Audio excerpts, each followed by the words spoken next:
Good morning, everyone, and welcome to the August 10th, 2020 Planning Commission meeting. Recommendations of the Planning Commission and certain items from this agenda will be considered by the Board of Commissioners at the regular meeting on August 18th, 2020 at 10:30 a.m. The Planning Commission utilizes speaker request forms, which are available in the Commission chambers during the meeting. And with that, I will start with the roll call. Looks like Jim is on Zoom. And everyone else is here with Gary attending from the board. Is that right? Okay. Next item on the agenda is approval of the July 27th, 2020 minutes. Are there any comments or changes to the minutes? Seeing none, hearing none, I would entertain a motion for approval. So moved. Second. Motion and second. Further discussion? Seeing none, roll call vote. Rich. Aye. Charlie. Aye. Jim. Aye. Travis. Aye. Kathy. Aye. Gary. Aye. Sandy. Aye. Motion carries. This brings us to item number 2, approval of today's agenda. Today's consent agenda consists of items 3 through 11, followed by normal agenda items 12 through 16, followed by the county board report and our normal items at the end of the agenda. Are there any changes to the agenda today? Mr. Chairman? Go ahead. Yes, I request we remove item number 10. We can do that when we're bringing up the consent agenda. Okay. But noted. Sorry. Any items to add to the agenda? Seeing none, hearing none, I would entertain a motion for approval. So moved. Second. Motion and second. Further discussion? Seeing none, roll call vote. Rich. Aye. Charlie. Aye. Jim. Aye. Travis. Aye. Kathy. Aye. Gary. Aye. Sandy. Aye. Motion carries. And then, Charlie, once we read through the consent agenda, I'll ask if there's any items to pull from everybody. We'll just yank it then. Sure. I just thought we were doing it ahead of Yeah, time. no Sorry. problem. Apologize. Thank you. And Jason is reading the consent agenda this morning, correct? That's correct. Take it away, sir. Good morning, Commissioners. Jason Thennison, County Planner. Brittany Molitar, our Planning Director, is on the phone if you have any questions for her that I can't handle. With that, we'll jump right into the consent agenda. The following items have been placed on the consent agenda for action to be taken on all items in accordance with staff's recommendation by a single vote. Any item may be removed from the consent agenda by any planning commissioner, staff member, or audience member for separate consideration. The findings of the Planning Commission are recommendations to the Pennington County Board of Commissioners, who will make the final decision. With that, agenda item number 3 is conditional use permit review for Steve and Dorothy Wilkinson to review multiple RV sites to be used on the subject property in a general agriculture district. Staff recommends approval of the extension of conditional use permit 12-22 with conditions. Agenda item number 4 is conditional use permit 16-18 for Steve and Catherine Venature to review a vacation home rental in a low-density residential district. Staff recommends to approve the extension of conditional use permit 16-18 with conditions. Agenda item number 5 is conditional use permit 16-23 for Harlan and Carol Hoffman to review a recreational vehicle to be used as a temporary living quarters during the summer months on the subject property in a low-density residential district. Staff recommends to continue the review of conditional use permit 16-23 to the September 14th, 2020 Planning Commission meeting. Agenda item number 6 is conditional use permit 18-19 for Greg Bolt to review a guest house on the subject property in a low-density residential district. And staff is recommending to approve the extension of conditional use permit 18-19 with conditions. Agenda item number 7 is conditional use permit review 18-40 for Eli Rudolph Investments, to review an accessory structure prior to the principal structure on the subject property in a highway service district. Staff recommends approval of the extension of conditional use permit CU 18-40 with conditions. Agenda item number 8 is conditional use permit review 19-03 for Joseph and Terry Krager to review a storage shed / garage as a primary structure on the subject property in the suburban residential district. Staff is recommending approval of the extension of conditional use permit 19-03 with conditions. Agenda item number 9 is conditional use permit 19-06 for Big Game Storage LLC. Chris Peterson is the agent to review a lighted on-premise sign within 1,500 feet of a residential zoning district in a general commercial district. Staff recommends to approve the extension of conditional use permit CU 19-06 with conditions. Agenda item number 10 is conditional use permit 19-21 for Ryan and Don Loris to review a vacation home rental in a suburban residential district. Staff is recommending the approval of the extension of conditional use permit 19-21 with conditions. And lastly, agenda item number 11 is a road naming for Randy Dowdy to name a 26-foot wide interior access road providing access to his property. And staff recommends the approval of road naming of Kona Court. Thank you. Are there any items that staff wishes to pull from the agenda? No, sir. Any items that the board wishes to pull from the agenda? Number 10? Chair, number 10. All right. Anyone else? For those folks in the audience, the consent agenda consists of items 3 through 11. We'll be hearing item number 10 separately. If there's one of those items that you wish to speak on, let me know. Otherwise, we vote on all of those items with one vote. Seeing no requests for further pull from the agenda. So today's consent agenda would be items 3 through 9 and 11, and we will hear 10 independently. Is there a motion? So moved. Second. Motion and second. Further discussion? Seeing none, hearing none. Roll call vote. Rich, Aye. Charlie, Aye. Jim, Aye. Travis. Aye. Kathy. Aye. Gary. Aye. Sandy. Aye. Consent calendar carries. Brings us to item 10. Mr. Chair, Go ahead, sir.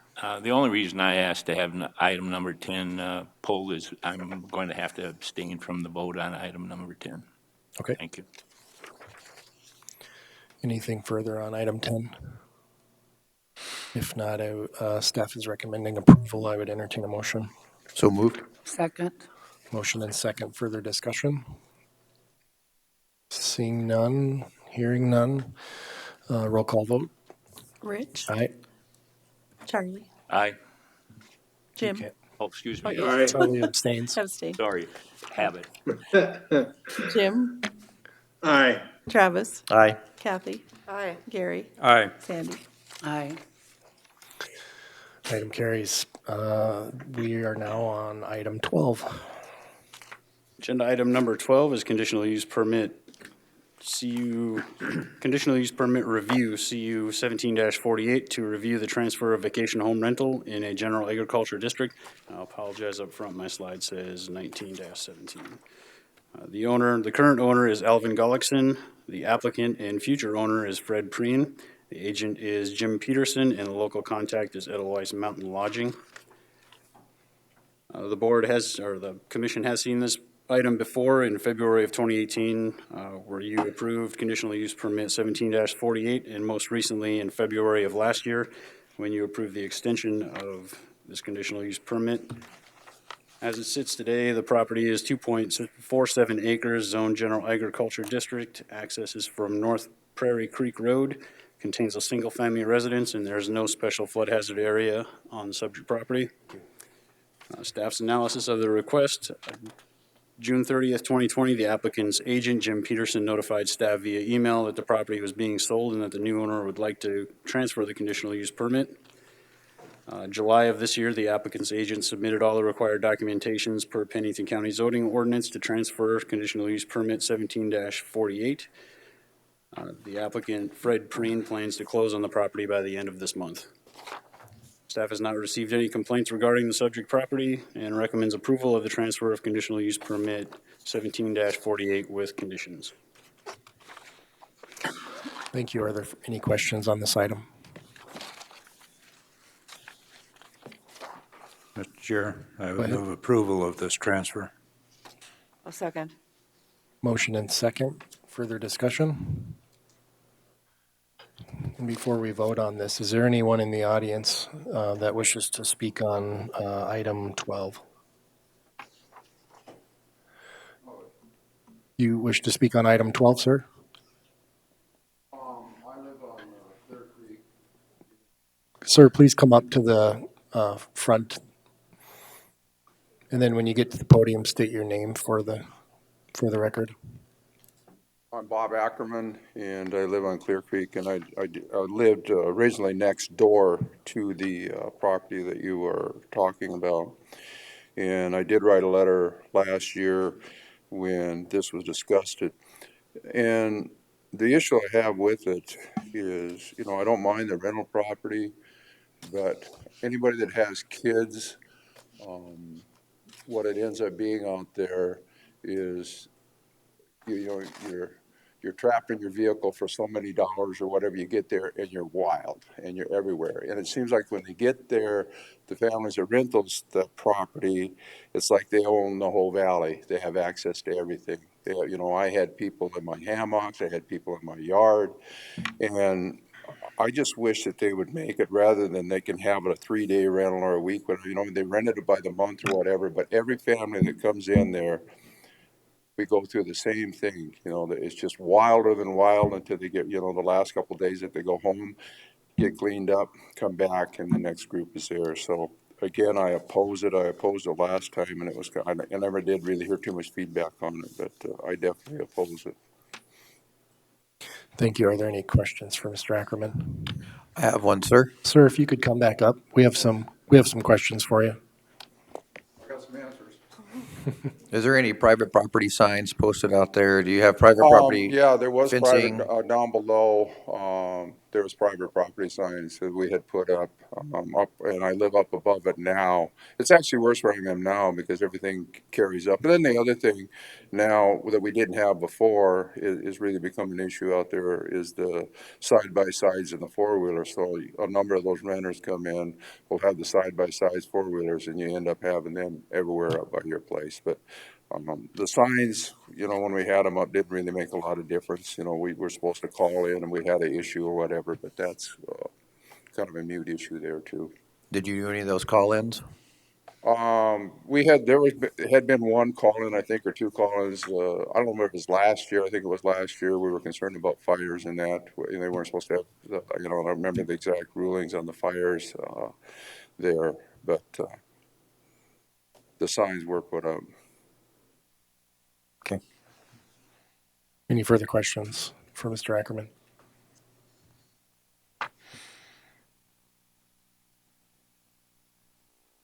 Okay. Staff recommends approval of the transfer of a conditional use permit, and there was already a motion and a second for approval. Is there further discussion on this item?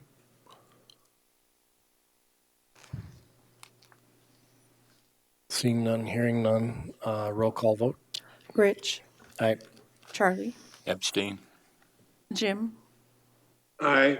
Travis, Aye. Kathy. Aye. Gary, Aye. Sandy. Aye. Motion carries. Brings us to item 13. Good morning. Stephanie Jansen, Planner 1. So item 13 is Layout Plan LPL 2019 for Ray and Elizabeth Strand. On July 15th, 2020, the applicants applied for a layout plat to consolidate 2 existing lots into 1 lot.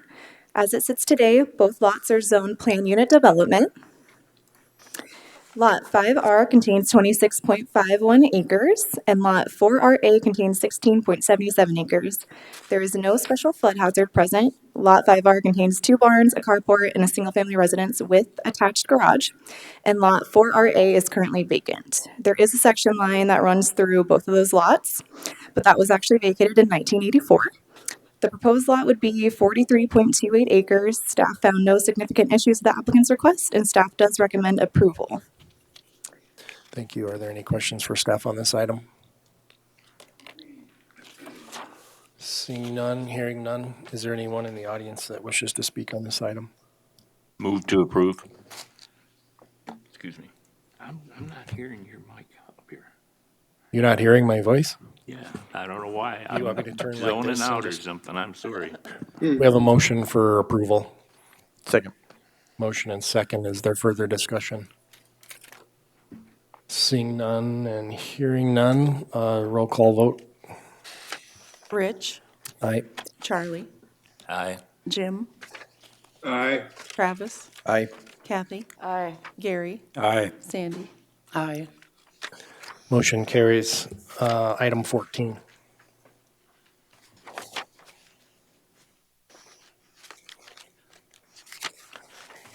Good morning, Christina Proetti. Item 14 is layout plan LPL 20-20 for Link SD Ranches.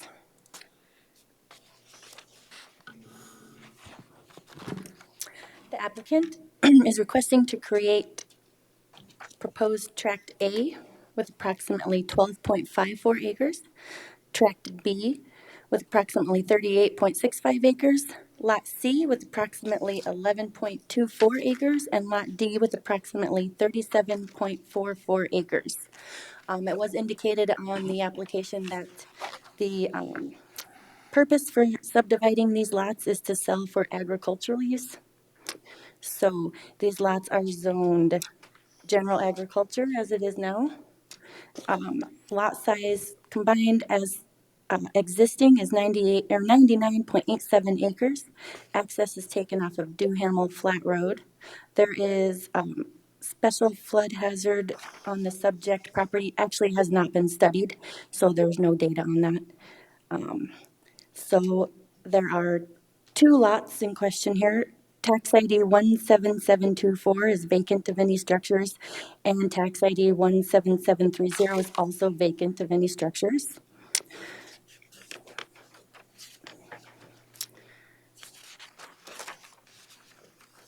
Sorry. Staff sees no significant problems with this request and is recommending approval for layout plan 20-20 with conditions.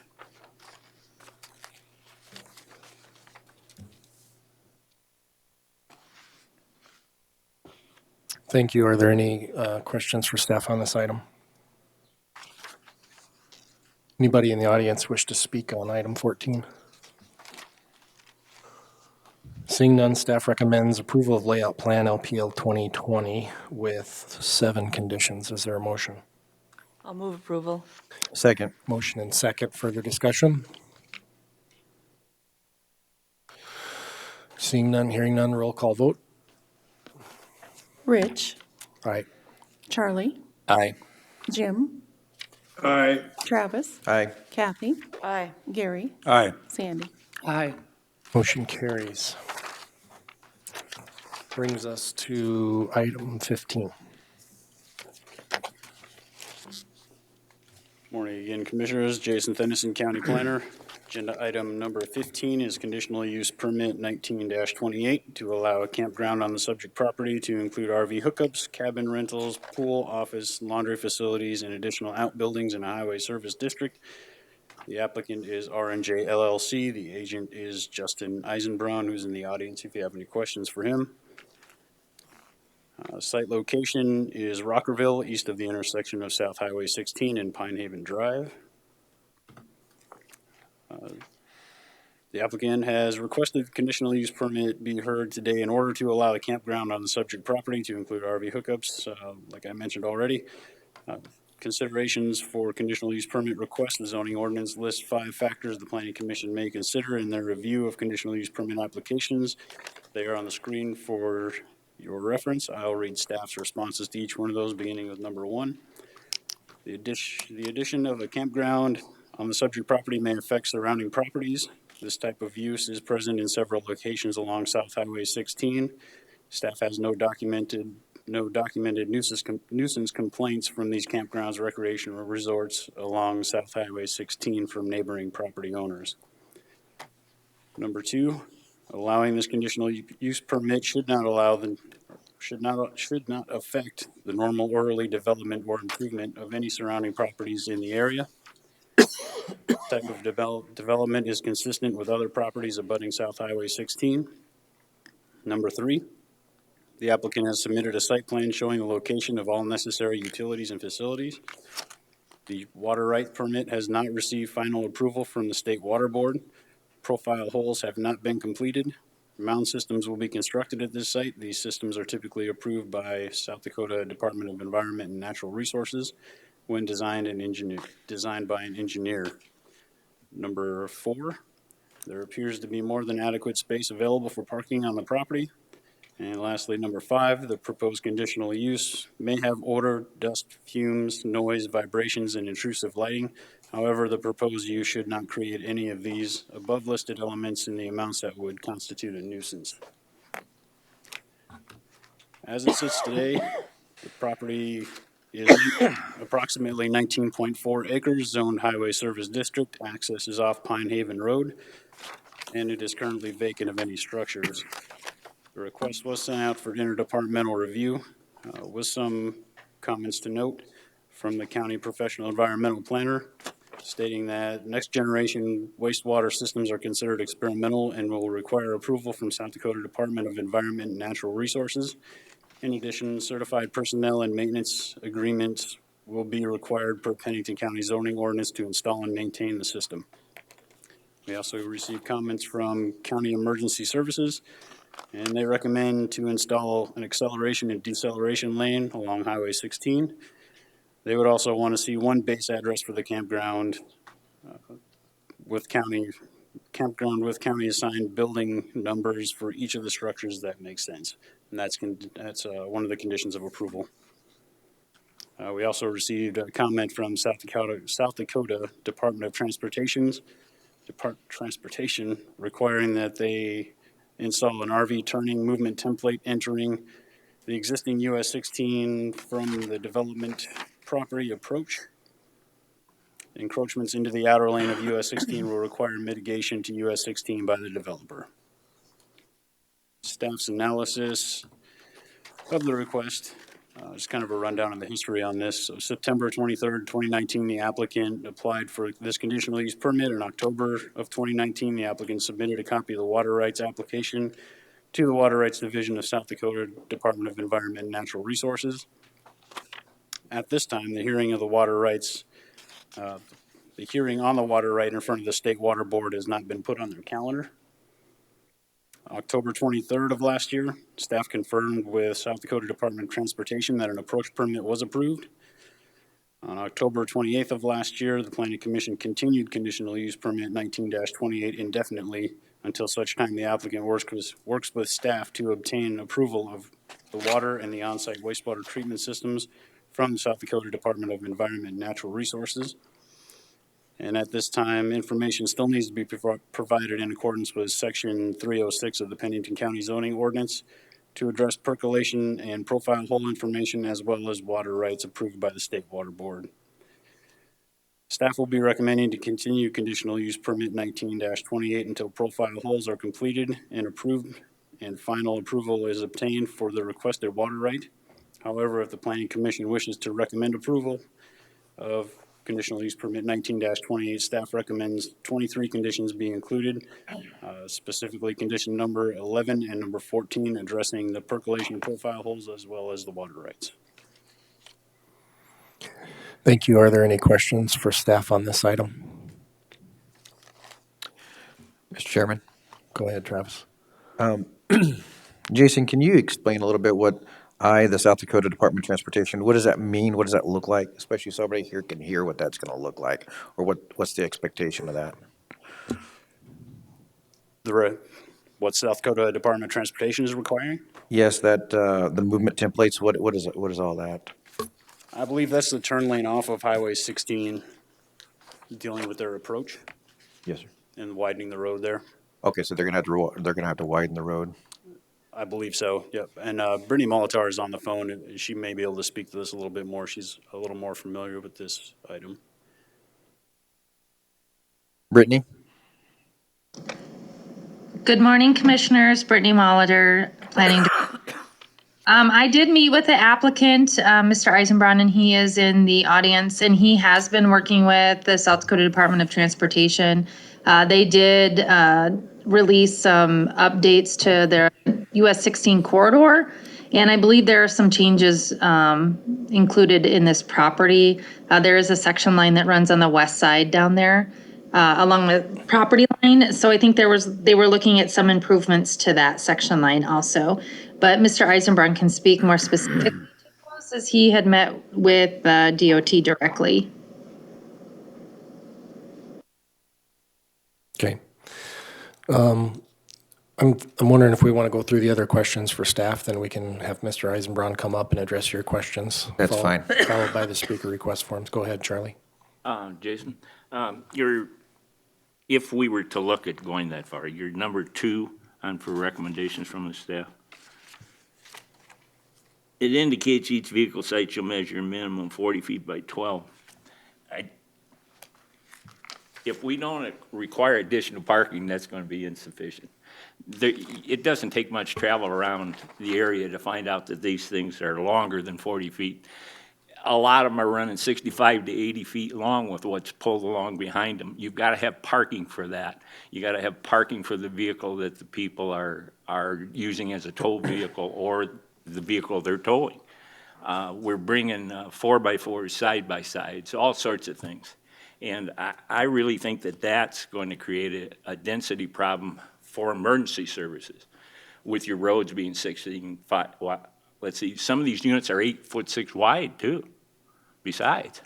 So I just think that's going to be insufficient, but I don't know whether we have a rule, especially where we have an applicant without a designer that's following some guideline. Right, I think I would let the applicant speak to that, and as far as his plan and design, Okay. Layout of his park. It came from them, Right. oh, the actual applicant.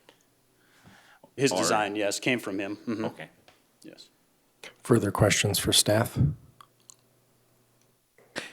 Mr. Chairman, I do have another one. Go ahead, Travis. If I understood you correct, Jason, the pending water rights, he doesn't have water rights yet. There's something that's going on with that through the state. Is that what I understand? He's had an application submitted with the state, and I don't believe that he is on their calendar yet this year.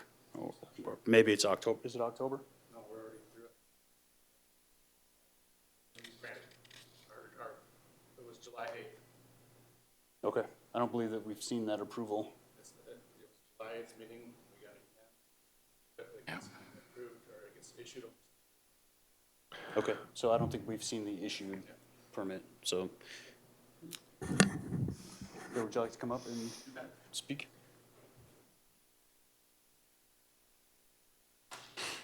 Our water pit was. Go ahead and state your name, please. Justin Eisenbrown, RNJ LLC. Our water permit was approved by a unanimous decision through the Water Rights Board and Pier on the July 8th meeting.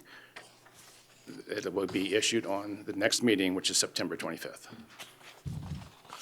I thought that it hadn't been heard, or there was a letter basically saying that it will be heard. Did I read that wrong in the packet?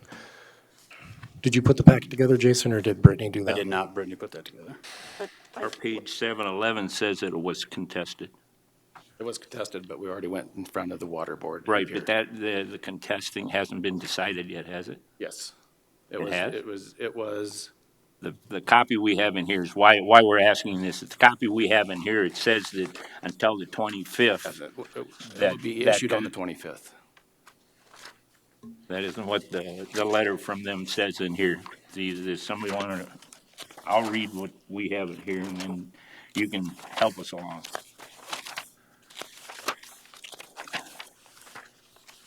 A lot of pages here, folks. Trying to get back to the state one alone is a. May I? Did you find the Chairman? pages? Yeah. Go ahead. It's actually a letter from the DENR to you and to the interveners saying that, saying there will be a preparation of finding and facts, conclusion of law, and final decision. And in this, it's scheduled for Wednesday, October 7th. Okay, they told me at the meeting it was the 25th of September, but. Okay, but really, it's probably this October 7th date? Okay. Because it does say that the evidentiary hearing was completed July 8th, which is what you mentioned, and that there will be no additional testimony on October 7th, but that the board will hear this and make a final decision. Okay. Is that clear for everyone? That's what, thank you, Catherine. Okay. Are there further questions go ahead, Sandy. Mr. Chairman, and I don't know if this is necessarily a question for the staff, but to me, all of these issues are moot. The septic, the water, the traffic in and out. To me, the number one issue here is that consideration for conditional use permit number one, and it indicates the effect upon the use and enjoyment of other property in the immediate vicinity. Clearly, all of these people object, and therefore, on that issue alone, I feel it should be denied. Thank you. Okay. What were the other questions that you had, Travis, that for Mr. Eisenman? Well, those were the two major ones that I had right there. I just was gonna go into a little bit more with the road. I wanted to find out more of that road plan or what that was gonna look like. Let's go ahead and continue through the questions, I guess, for Mr. Eisenbrown. since he's Gotcha. up. So on here, the DOT, where was it? The approved, let's see, what did I read that at? The statements, hold on. Let me find it. Since I backed through all those other pages. Oh yeah, here we go. You're will require RV turning movement templates, entering and exiting US 16 from the development property approach. What does all that mean? You're gonna expand roads, or you're gonna put in something? Just kind of walk me through what that looks like. We're actually moving our approach, and it has been cleared from the Department of Transportation through Stacy Bartlett. Our approach is not going to be there anymore. It will be, if you look up at the map, on our part where there's no, it's going to be moved to the right. Up, next to Further Baker east or west?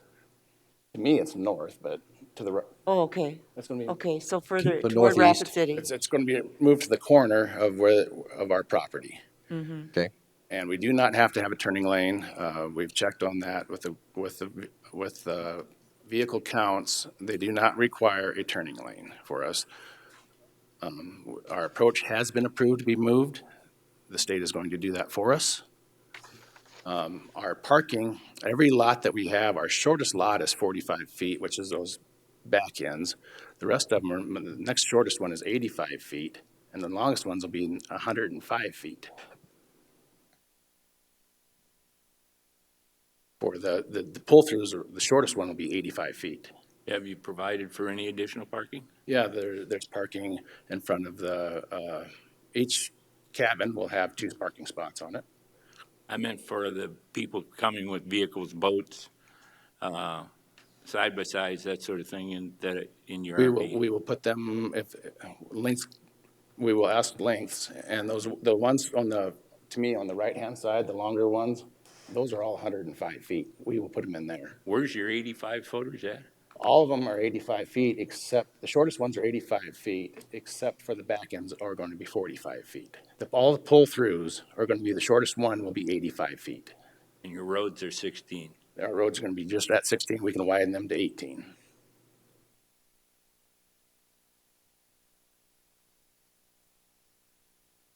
To make sense, all the pull-throughs are 85. I'm assuming the stubs on the west side, and then right off of, what is that road?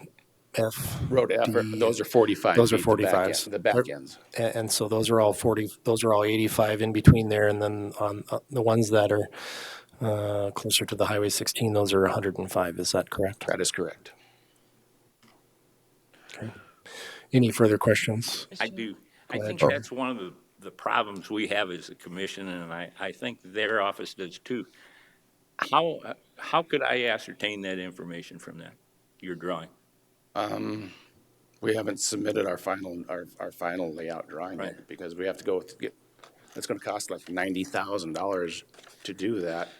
So we were hoping to get approved through planning and zoning first. Everything that we do, we will get approved for.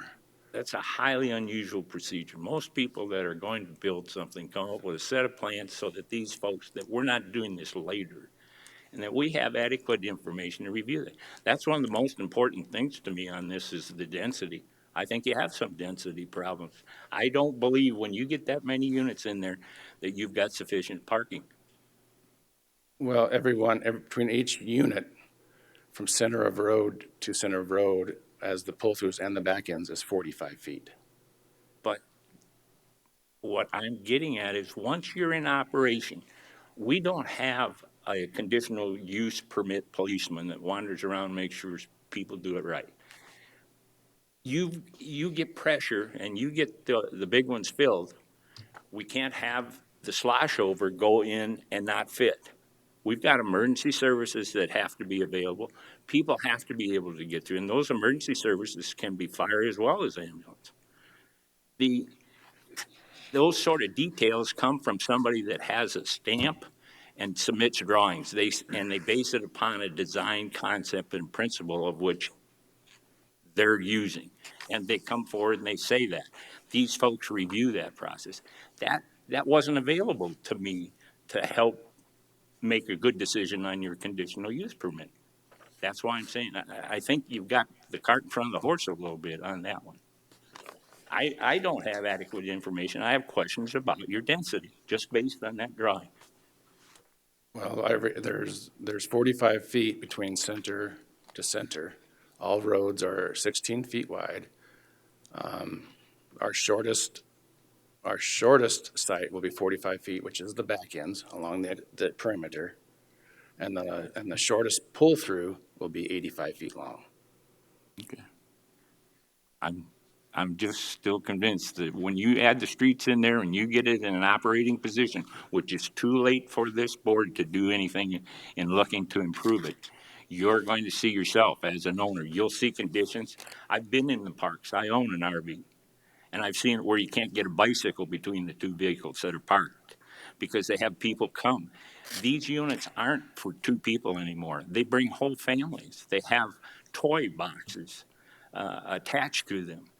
We're talking about a good amount of use for that particular area that you call a pull-through, which is correct. You're trying to help your customer out because most of them don't know how to back them up. So, True. what I'm trying to say is I still see, if you didn't have a parking lot there for all the extra vehicles that are going to get towed in there, I live in Hill City now. And it's just impossible to believe the amount. They bring the camper with another 20-foot trailer behind them with 4 side-by-sides on them. And they've got a 1-ton tow truck towing it. Scares me to go downhill with them. So I think we need more help, and I think you're going to find that you need more parking to adequately operate it and be a good neighbor. Okay. Further questions? Go ahead, Kathy. Yeah, could you just give us an update on the wastewater treatment system, the proposed mound system, and where that is working through the state DENR? We've got to do our perk test yet, but we're going to follow all South Dakota State DNR for putting in a mountain system where it's going to be a double, or it's going to be a zoned mound unit. It'll be, with our water usage, we're looking at 100 foot by 100 foot. It'll be a sealed mound system. Okay. And that's what the state is requiring us to do. Yeah. With talking to them. So. Mr. Chairman, just to follow up. Go ahead, Travis. And just out of curiosity, this just came up to mind. Do you have to fence that area to keep people off of that system? Or are you going to have to fence that area? We will have to you can't drive up on it. Right. Okay. We'll have to mow it and stuff, so. Gotcha. I think that's a condition in here, that there's a fence around your wastewater treatment system, isn't that? That was going to be when we put in the system before we decided to go with the mound system. Oh, so there's no requirement for a fence? I don't believe there is a requirement for a mound system. Okay, I see. Go ahead, Charlie. Your mound system, that's something the state's recommending or you're pursuing right now? That's what we're pursuing right now, visiting with the state. We're getting all their recommendations. Okay. I just was going to, because our records don't indicate that anything's been decided upon, and certainly you have your right to pursue different ways to approach it. Are you aware that your neighbor has a specialized, in that motel, has a specialized system that's been there for years because of a previous failure? We're going to follow everything that the state requires us to do on it. So Are you aware that they I'm- use a specialized system? I do not. I'm not aware. I'm aware that they have a mound system. I'm not sure what system they have, but I know it's It's specialized. it's a It's not a mound normal system. septic because the soils up there wouldn't accommodate the perk. I believe they had a mound system and they had to add another additional mound system onto it. Yeah, I'm not the sure. proposal. I know they have a special one. So we're going to follow all the state's regulations to a T on it, so. Further questions? Mr. Chairman, I don't have any questions. I have a few points I want to make. Go ahead, Gary. I believe this project, as I look at it, that's proposed, is probably far above the size of the property can sustain, both from a water quality and a water availability viewpoint. I understand the septic's now being changed from experimental to a mound system, but I'm still not convinced that this will alleviate all septic concerns. In this material, it says the USDA Web Soil Survey classifies the soils in the areas as very limited.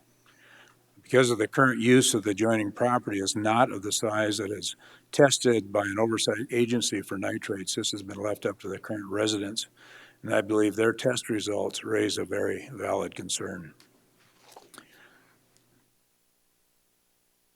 I agree with Commissioner Rundy that one of the considerations for conditional use permit is the effect upon the use and enjoyment of other property in the immediate vicinity for the uses already permitted and upon property values within the immediate vicinity.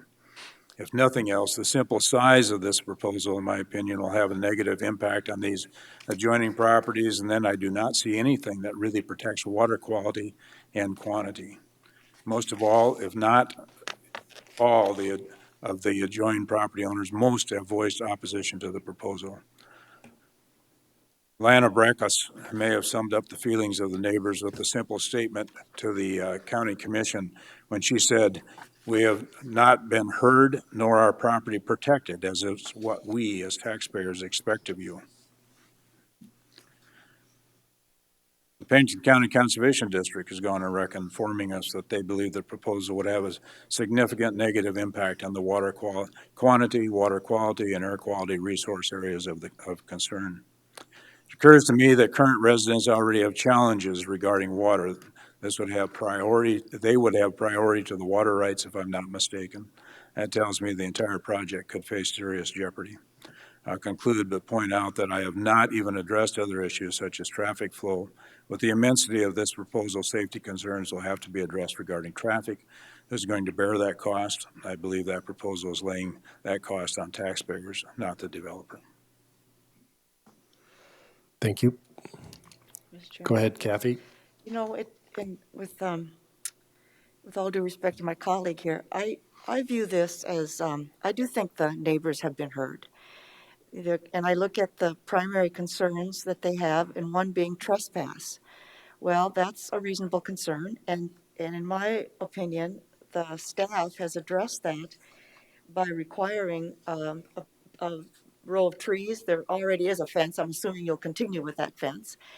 And the row of vegetative barrier, they call it. I mean, that is in great measure addressing the accidental wandering of someone from the RV park, over to the neighbors. They'll know that that's not, that there's a boundary there. So, and in terms of walking on the public roads, they're public roads. I mean, you may think of them as just your neighborhood road, but nonetheless, they're public roads. And so that's not trespass. That's just people walking about.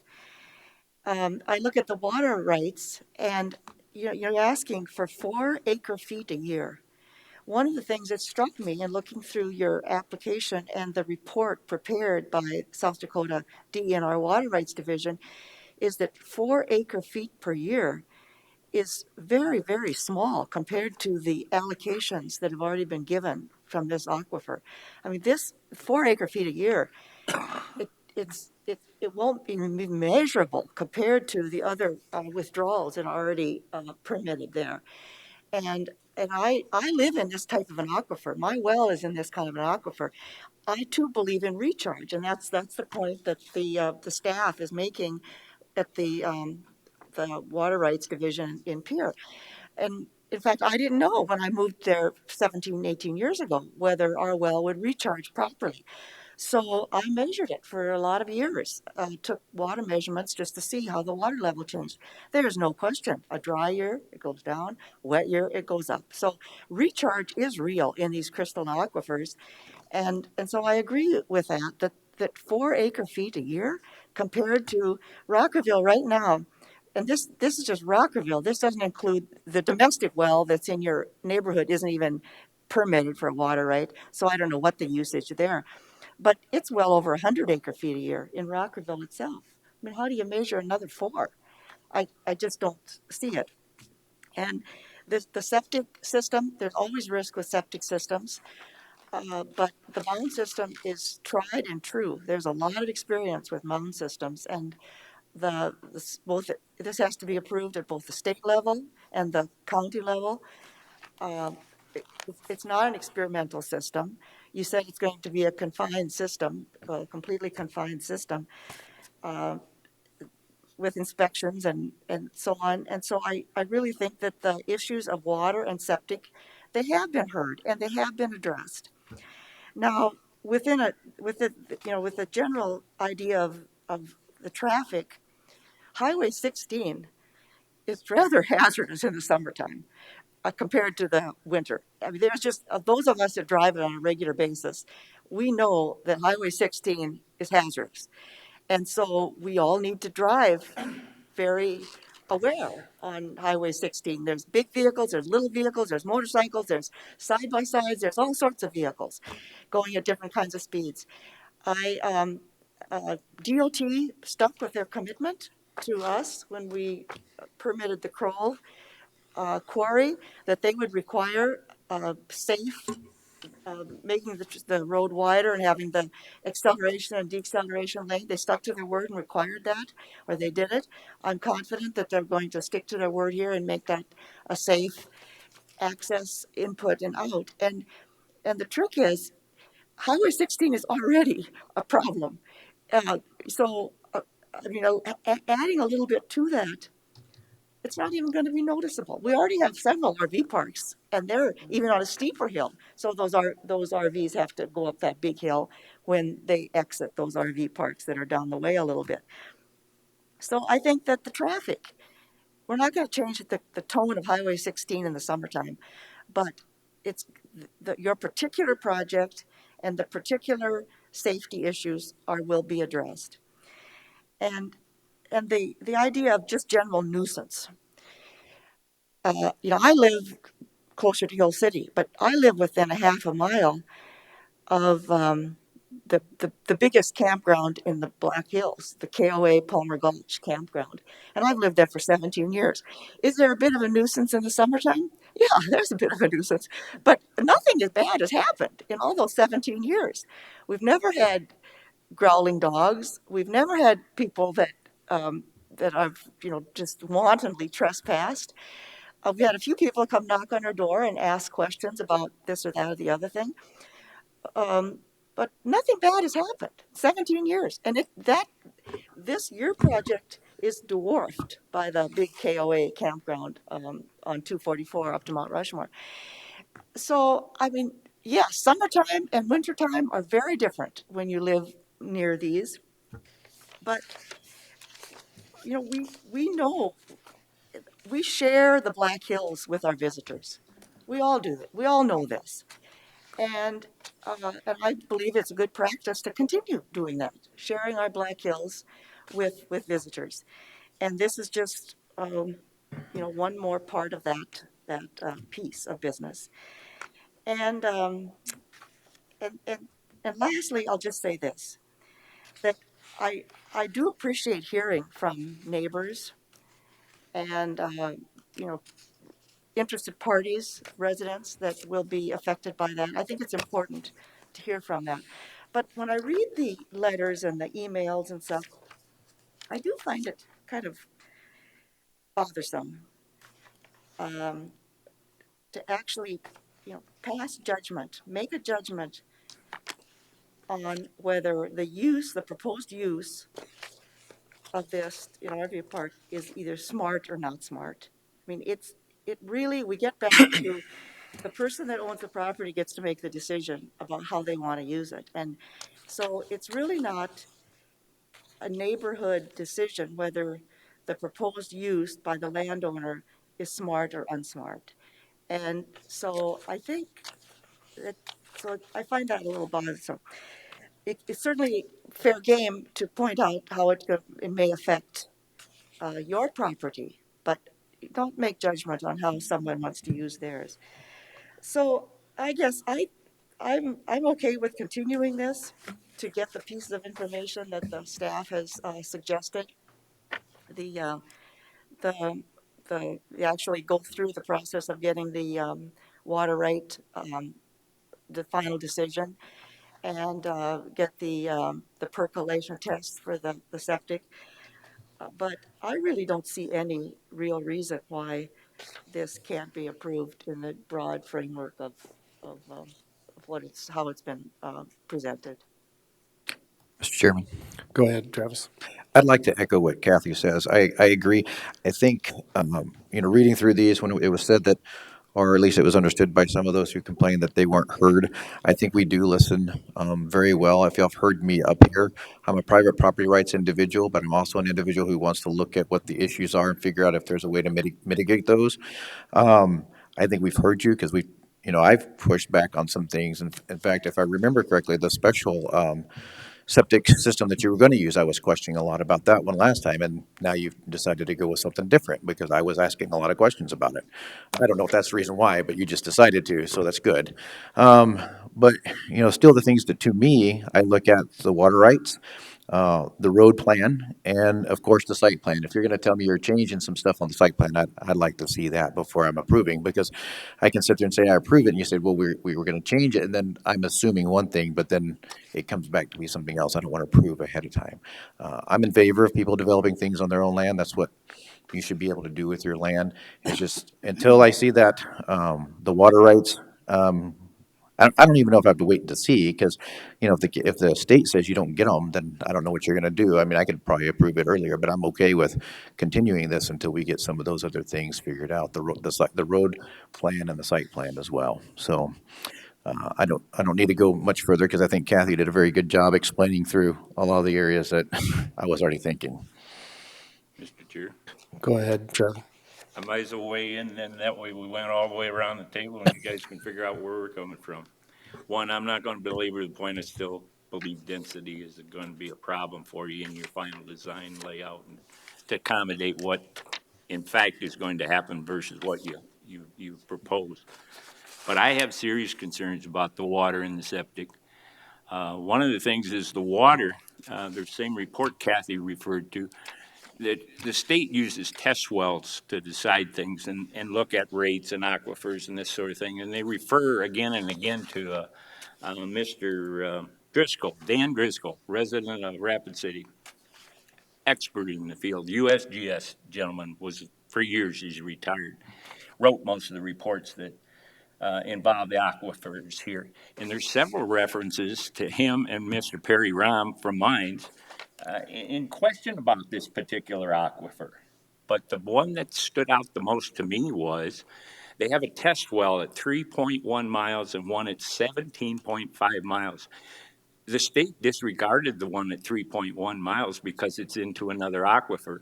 Your permit was reviewed on a well that's 17 and a half miles to the southwest. That may work for a review in Madison, South Dakota. I don't think it works for our particular geological situation here because of our elevations and the differences in the soil. We already have people that wrote, and we question them because we don't test them.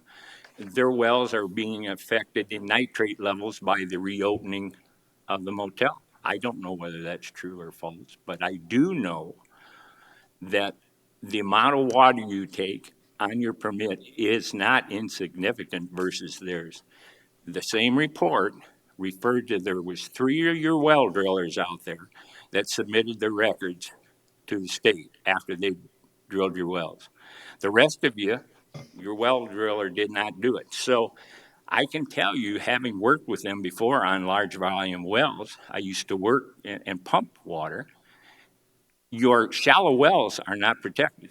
Yours will be protected in the future. If you get your permit, your well will be protected, your water rights to that well. They will look at domestic use, but it's an after the fact sort of thing. They are not protected. They will look at other options, re-drilling. Most of the wells that you spoke about in your letters, folks, are shallow wells under the definition by the state of South Dakota. Shallow wells virtually aren't protected. Pennington County, the last time I checked, has 40% of their wells are shallow wells. That's a serious amount of shallow wells that aren't protected. And they are also the most subject to being polluted quite easily from an intrusion. Certainly the reason why is because they're shallow. The final thing I wanted to bring up, because I know there's a lot of people waiting to speak out there. One of the things that what wasn't considered also by the state of South Dakota was something they wrote up. We're talking about the site, historical site of the largest sickening infusion of a septic system into a well in the state of South Dakota. It was right in Rockerville, years ago.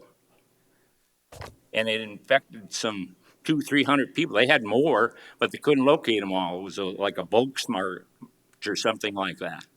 And there was a lot of people infected by a well in a very short time that was from a septic. That hotel or motel that just recently opened up there, and I'm working on it, the history of it. There's a reason that septic system is there, because when it was a hotel, I think years and years ago, was Golden Nugget or something like that.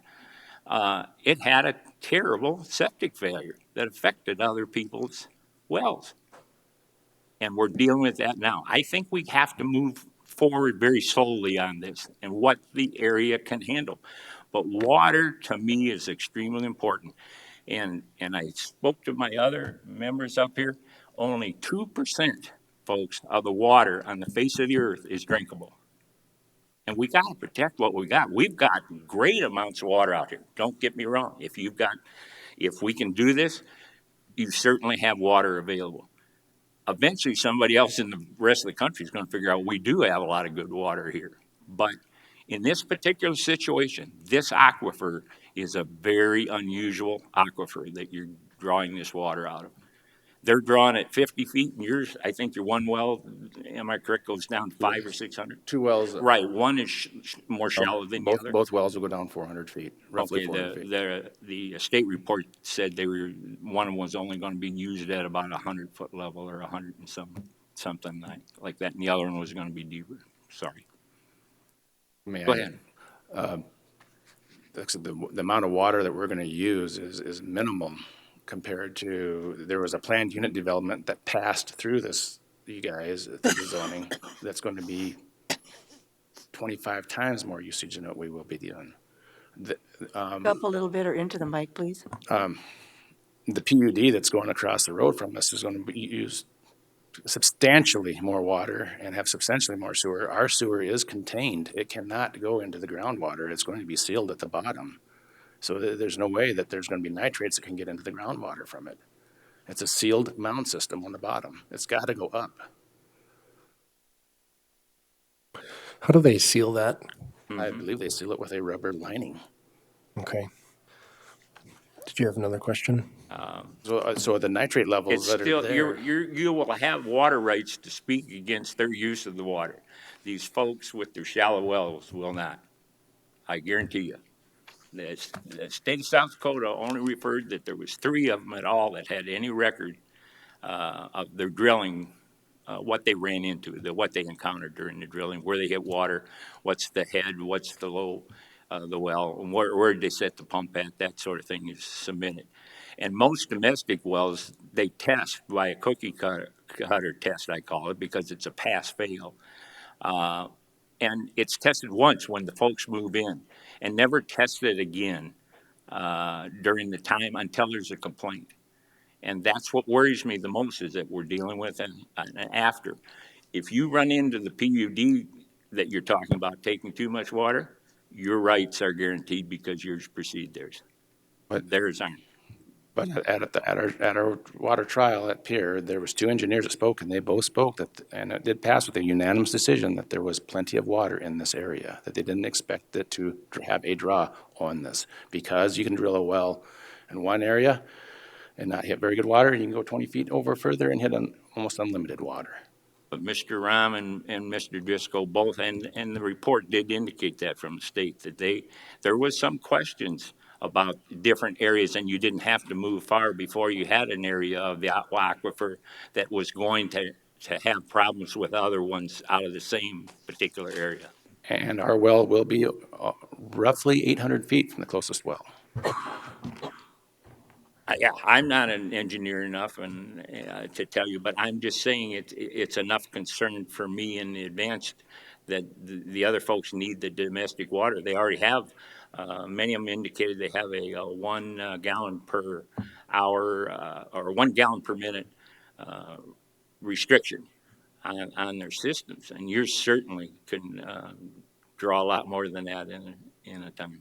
Yes, sir, and we were going to put a 25,000 gallon tank in, and those two wells will pump to that, and then we will only be open 6 months out of the year. Okay, but that's another thing, and I don't mean to pick on you, but I didn't know that either. Where do we find that? That's just What size tank? 25,000 gallons? Did you say? 25,000 gallon tank. So That's good thinking. I agree with you, but where am I to know that? Thank you. Further questions? Jim, do you have any questions? No questions. All right. My one question for you is I looked in the report from the DENR, and they list the two soil types there. One is the gravel deposit, and the other one is a meta gray wacky lower unit, something like that. And I'm assuming that the water itself is within the gravel deposit. It sounds like your proposal for the septic system is going to be a sealed system, but I'm wondering why the decision is made to put the septic system in the gravel deposit area as opposed to a different area. And I realize that would make a revision of your layout. But if there was any consideration for the location of the system relative to the underground geology. the only reason we put it where it is because of drainage. It goes downhill to that system. So we would not have to, we'd have to pump if we went uphill. Okay. I don't have any further questions. Okay.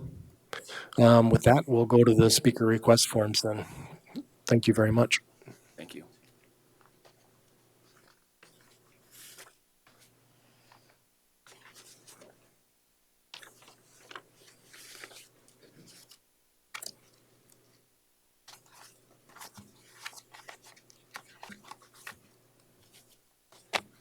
First speaker request form I have is for Eric Larson. Sir, if you'd please state your name once you get up to the podium for the record. Yes, good morning. My name is Eric Larson, Larson. I'm a resident of the Pine Haven neighborhood. I live at 23727 Pine Haven Drive. Pine Haven runs along the west side of this property. I live basically about an eighth to a quarter of a mile back. I can see the property from the end of my driveway. What I'd like to do today is address a number of issues. I think most of them are within Section 306. Let me begin by stating that I'm a ex-regulator in Washington, D.C. originally. I'm very familiar with legislative processes and intent in writing regulations and ordinances. And I look at the language of Section 306, and it's very explicit about the charges that exist for the Planning Commission, and then the materials that need to be developed and presented for consideration. One of my main concerns before you today is that this packet, and especially let's look at the slide that's in front of us, were presented and made available only on Friday afternoon. So we've had to scramble a little bit to sort of understand all the changes that have been taking place. We see a lot of emails between the applicant and the planning director. We even in today's meeting start to hear a little bit more about intended plans, but there's no narrative description in the materials that have been submitted. And I think Commissioner Johnson really hit the nail on the head. There's a sunshine issue here, so that the Planning Commission is not only here to represent and consider the applicant's concerns and the use of his property. It's very clear that they have to consider the broad impacts upon the neighborhood. Commissioner Johnson might think that those have already been addressed, but frankly, when we get new information, especially concerning, let's say, septic systems that have the potential to contaminate our groundwater that we rely upon, and that in the past have proven to be very problematic. My own home, I had to install $4,000 worth of equipment just last fall because of increasing nitrate and levels in my water. So now in every sink in my home, I have an osmosis system, right? That's pretty expensive. Luckily, I'm well-to-do and I can afford it. But I don't think that's true of the neighborhood as a whole, right? Also, the question about how we're going to deal with the impacts of this on our property values. It's an explicit charge that you have to address. It's not for me to go out and find out an estimate from a realtor as to what the impact will be on my property value, but it's something that I presume, given that the Planning Commission does this all the time, right, you have a process for.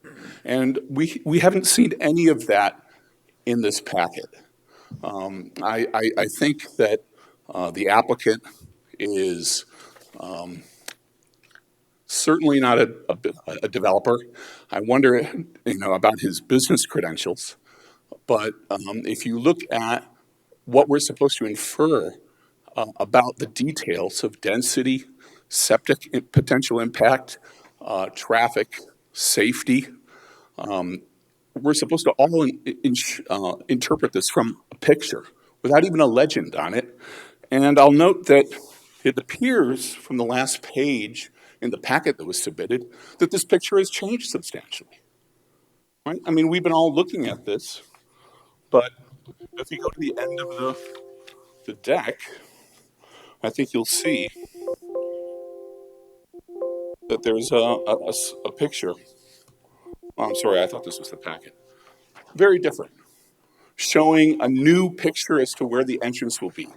Let me note that while DOT has weighed in, I don't think they're that concerned about this area because, as you're probably aware, Route 16 is slated for major modification in the Rockerville area. We don't know what the impacts of those changes will be. No decision has been made, but it's very clear that one of two options could emerge. One would be to take the current southbound route of 16 and move it so it's coincident with the northbound side, or vice versa, or some other modification. We don't know what the access is going to be, and it seems to me very premature to make a decision on traffic, right? With that being held up in the air still. But I can't say that I feel comfortable at all with some of the views expressed by members of the commission. That this is okay. It's very small. When in fact you start looking at the charges of 306, the location of all landscaping to be provided, where is that described? Right, the septic system. To me, I read this. It said that it should be approved, right, before you grant the conditional use permit. We seem to be in a position here, from my observation, where we're stringing this along, right? That the planning commission, the staff have been very accommodating of the applicant's desire to try and get this through without having to spend the proper amounts of money to develop a plan, to put it forth so that it's available for all to see and evaluate. Instead, we're having these meetings every few months where the neighbors have to come in and participate in order for us to understand what has transpired in that time period. That's not the way this is supposed to work. We're busy people too. I run a business still. I'm not retired. My business is global. I work for IBM. I have people working right now in England, in Australia. This is a great place for me to work from because I can meet both time zones, but I have to travel still during this time of challenging crisis, right? We're busy. We can't be expected to, bend over and accommodate a very bad businessman who cannot, adhere to the requirements that are set out clearly in statute regarding the types of studies that he has to accumulate and the narrative that has to be submitted so that you can consider it appropriately and so that it can be transmitted to the public to allow them to weigh in.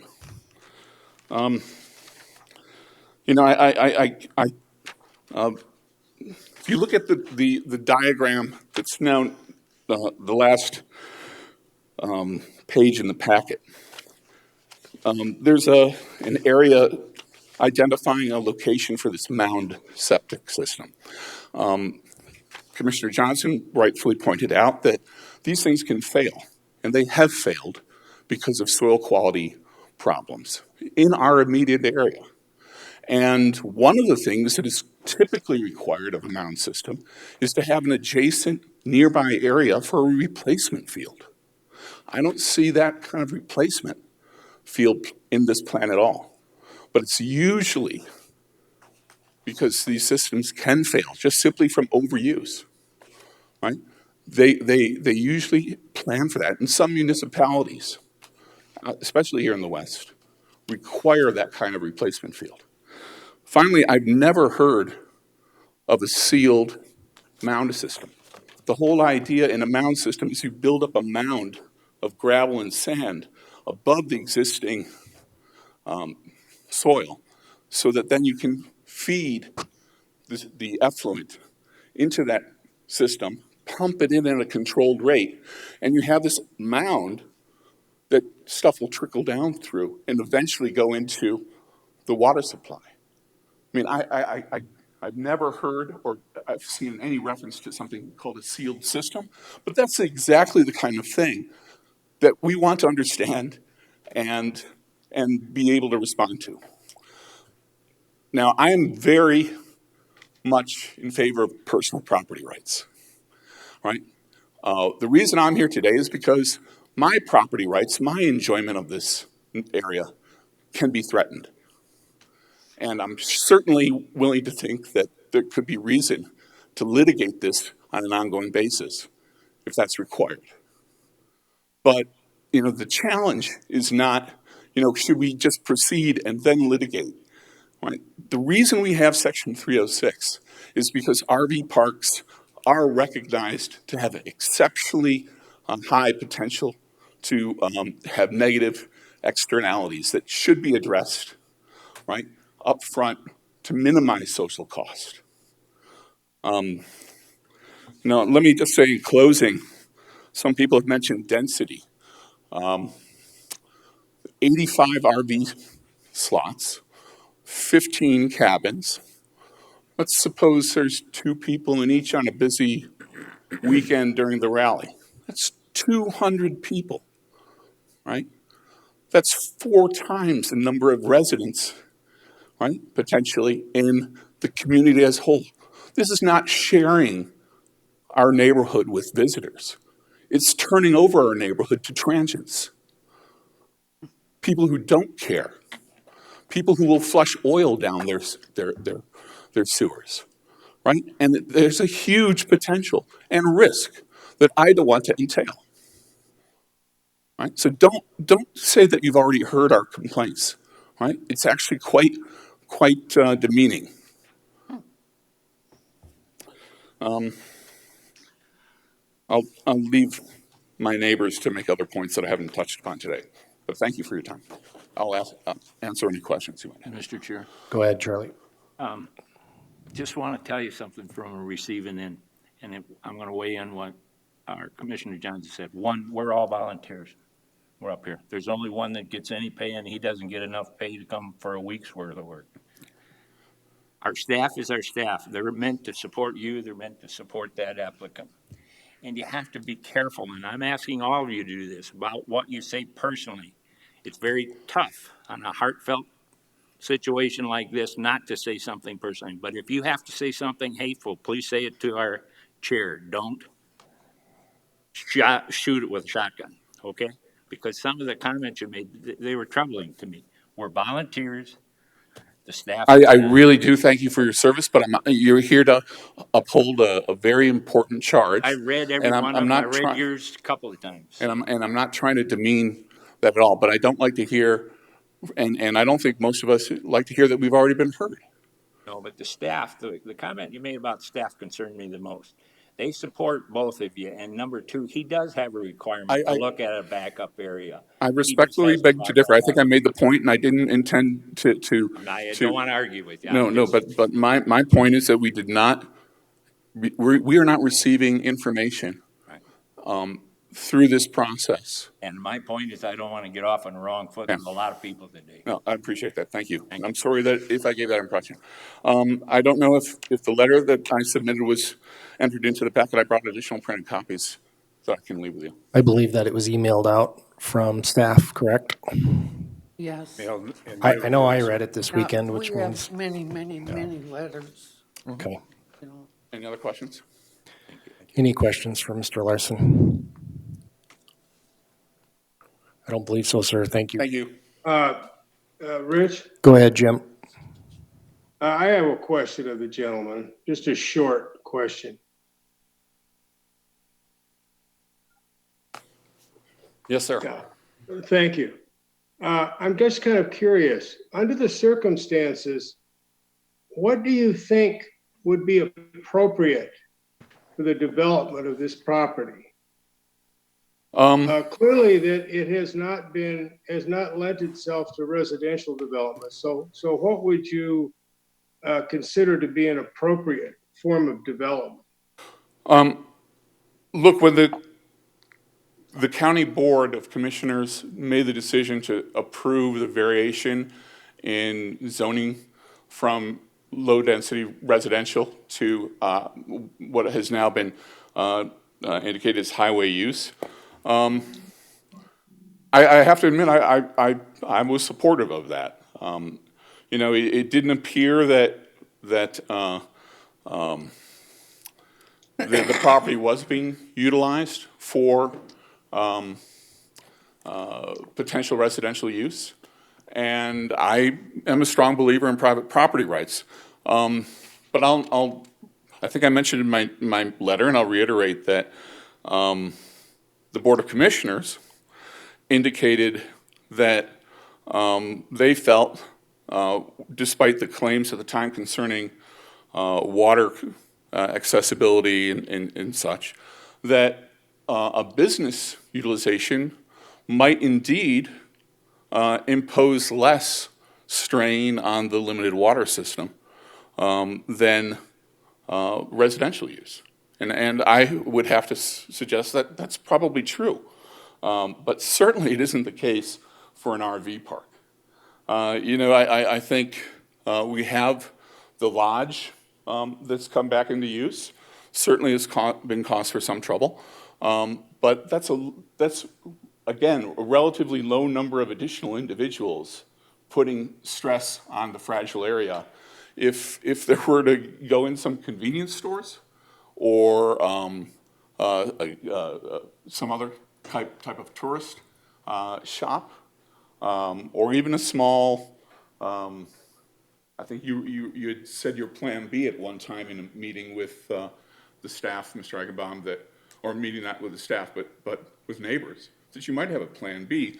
All of these could have far lower density implications than an RV park, and would probably bring with them far less impact upon property values than an RV park, and far less risk of damage to the fragile soils and water, or intrusions on the peace and happiness of the neighborhood, trespassing, if you want to call it, than this. So I think there's a large number of alternatives. The key is, to me, is the density and its impact that, frankly, we're talking about, potentially 200 people in this small area. And it's not accidental trespass that we're talking about. We have people going for walks on public roads, but then thinking, wow, some of these lots, they're very large, 3 to 6, 7 acres. And we have long driveways, and people just come strolling down the road thinking it's a public park. It isn't, right? They bring their dogs, they run them free. I have a little 7-pound Pomeranian who's going to get eaten up one of these days by someone running around with their pit bull or Rottweiler. And that's the concern I have. So I'm sorry if I didn't give you a specific alternative, but I think Thank you. I appreciate your effort, but let me make one observation, if I might. Your development is located along probably the most heavily traveled highway in South Dakota, at least during the summer season. The expectation that 20 acres of ground will lay fallow seems to be pretty naive on the part of anyone. I would agree. And I don't think a convenience store is going to fill the bill in terms of utilizing that ground. So what I'm saying is the expectation is that there will be enormous pressure, understandably, to put something that's appropriate for the location. And when I say the location, I mean the principal arterial route of Highway 16 into the heart of the Black Hills to virtually every major attraction in the entire Black Hills. I appreciate your situation, but I think the expectation has to be a little grander than somebody simply putting in a convenience store. So this is what I have some difficulty with. If I could respond, I think that there's a lot of evidence, if you follow the local real estate market, that it's very hot right now. The COVID situation is giving rise to the potential not only for people to be interested in RV sites, right? Granted, recreational vehicle use is up 400% this summer nationwide relative to prior years. But the alternative in this area, because of the density concern, could well be to again reconsider residential properties. Many homes in the existing Pine Haven, Earls Court, Agenti Court area, their market value is well in excess of $750,000, and property sizes are, typically 3 acres or greater. That's a very attractive feature, and people are willing to pay a premium for it right now. And I could well see, a developer expressing strong interest now in that property owned by Mr. Eichenbaum for residential use, especially given how Rapid City is, growing and moving south. We have people who've just moved into the neighborhood or who have just built very large homes. Last sale in the area was in excess of $1.1 million. Right? You have the potential in this area to bring in people who will bring very high assessments and significant dollar values in property taxes, from that kind of use. So I recognize that 2 years ago, maybe the world was a little different, and a different decision was made. But boy, I think with the evidence of what's happened in our neighborhood in terms of sales and new development, new building, it's still very strong. Thank you. Thank you for your comments.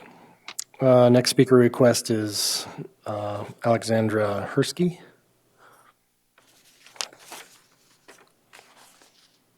And Jason, while she's coming up, can we get this up on the board? I think that based on Mr. Eisenbraun's comments and Actually, I was wondering, can I put up something that I had on my disc? well, I'm going to need Jason to help you with that, but yeah, we can try.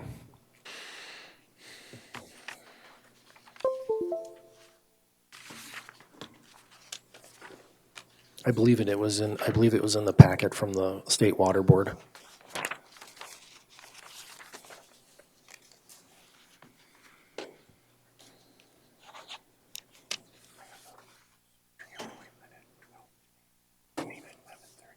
Okay. I can move you up. Jason, it wouldn't be at the end of our staff report.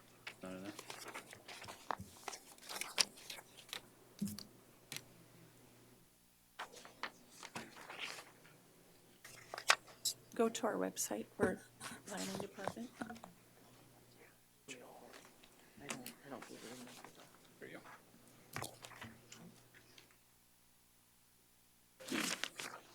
That's right. Yes, it is. Separate.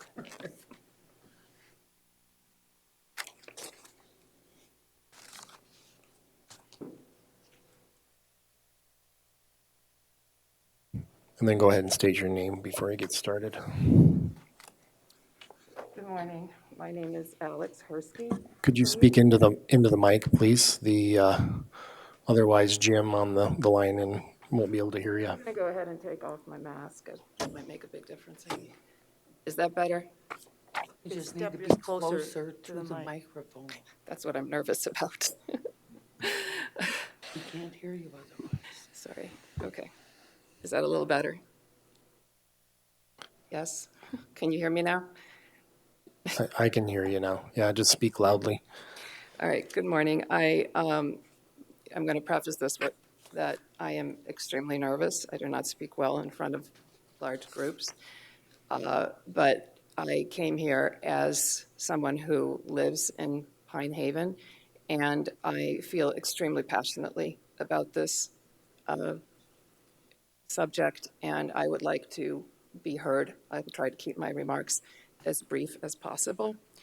I may read from a little bit of it.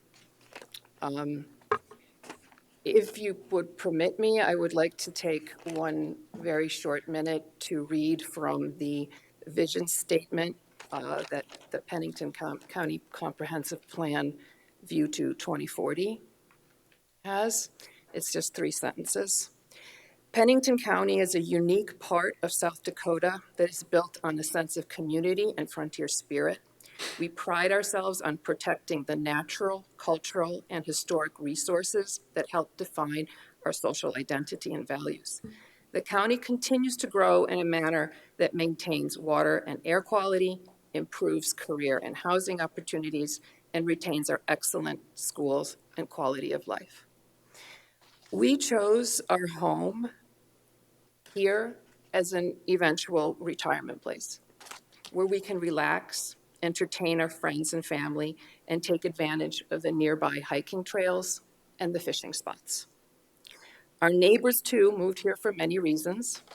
They came to raise their families and their children in safety and peace, to enjoy the proximity of the natural hills, of the Black Hills natural beauty, and to put down roots.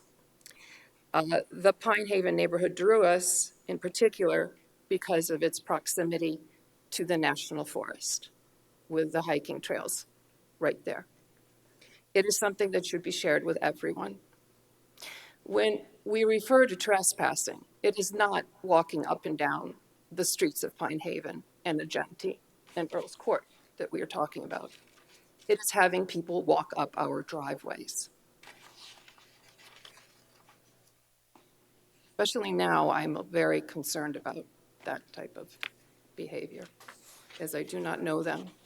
And I have problems sometimes even, well, that's my own concerns with COVID, how close I get to members of my own family. As permanent residents of this community, we dine at the local restaurants, we frequent the local businesses, and we do this year-round. We pay our property taxes year-round. I did a little calculation, and it's a significant sum that goes directly to Pennington County for the schools, the roads, just from our community. I would like to say that a large RV park, the one proposed, that borders our community on two sides, two long sides, will change everything for the people there. I can tell you, I personally have had many sleepless nights over this. The peace and the serenity of that area, which is why we bought there, will be gone. It will be completely replaced by worry and stress. This will not be a park that's half a mile away. This will be in our backyard. I would like to ask you to please take that into consideration when you are looking over these plans. I am afraid that this campground would adversely affect the water and the air quality. It would certainly not improve housing or career opportunities. And it would immediately and severely, negatively affect our neighborhood's quality of life. Thank you. Thank you. Are there any questions? Oh, sorry. I got so nervous that I actually forgot to do something here. Mr. Chairman? This is the, may I continue? Go ahead. I'm sorry. I got this also directly from the comprehensive plan view to 2040. This is all of Pennington County, this you see before you. And what I'd like to do is I would like to show you, this was the plan that was approved in May. I'd like to show you a close-up of Rockerville. Now there is that great big 16 sign right there in the middle of it, but you can see here the divided highway where the old town of Rockerville is. This is our neighborhood. This entire area was slated and still appears to be slated low-density residential. This here is past the strata bowl. I don't understand why the benefits of low-density residential in this area are not being taken into account, in my opinion. This literally came from the 20 and 40 view to 20 and view, sorry, I really am very nervous. View to 2040.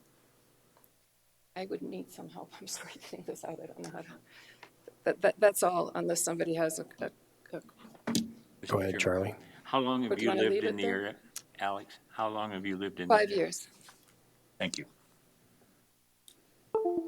Anybody else? Okay, thank you very much for your comments. Okay. Thank you. Yeah. Yep, I got it.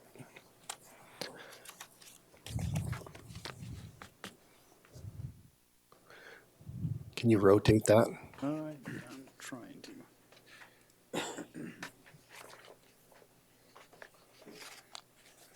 There.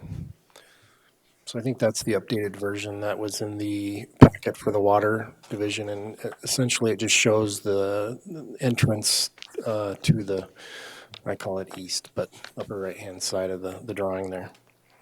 Next speaker is Merv Guthmiller.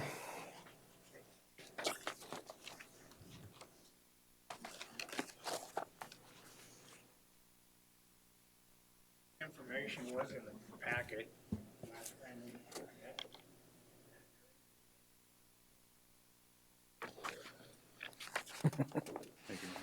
I'm sorry, we already have this? I see.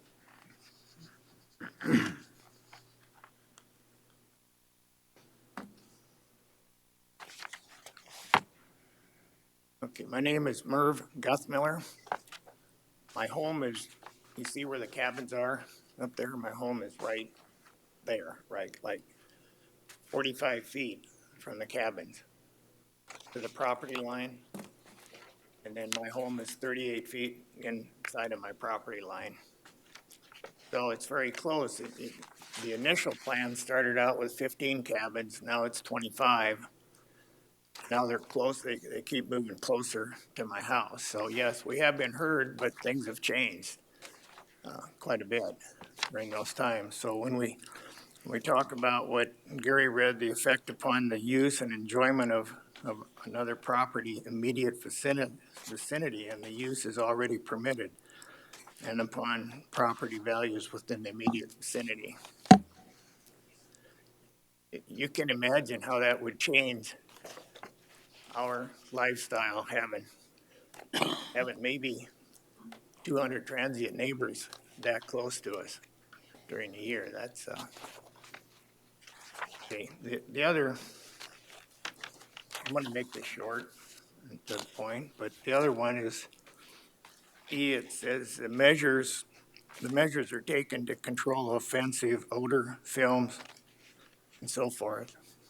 A couple of the first thing that I gave you was doctor's documents.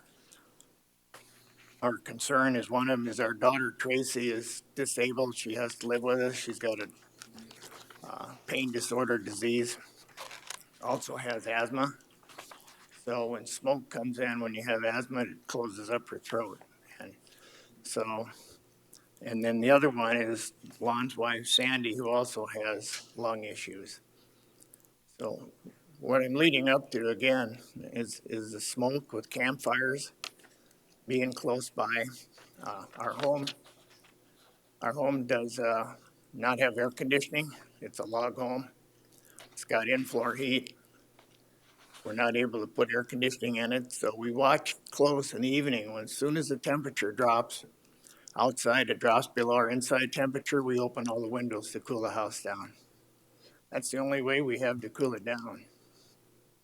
So nobody would want to live there, not only us, but to try to sell that house and have smoke issues coming inside the house when there's campfires all around. I know Justin said he's going to sell the wood for $8.50 a bundle. Nobody will buy it. Well, I don't buy that.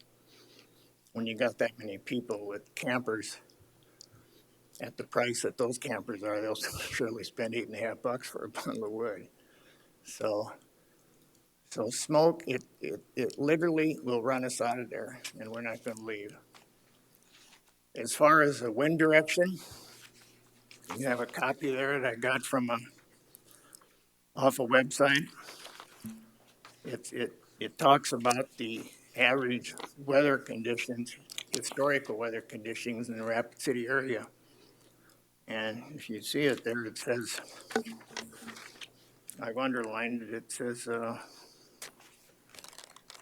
wind is most often from the south for 2.3 months from June 22nd to September 2nd. That's right in the heart of the camping season. So that fence, that property line does run true east and west. I checked it with my compass, and the wind does come from the south and southwest. I know that for sure. And this confirms it.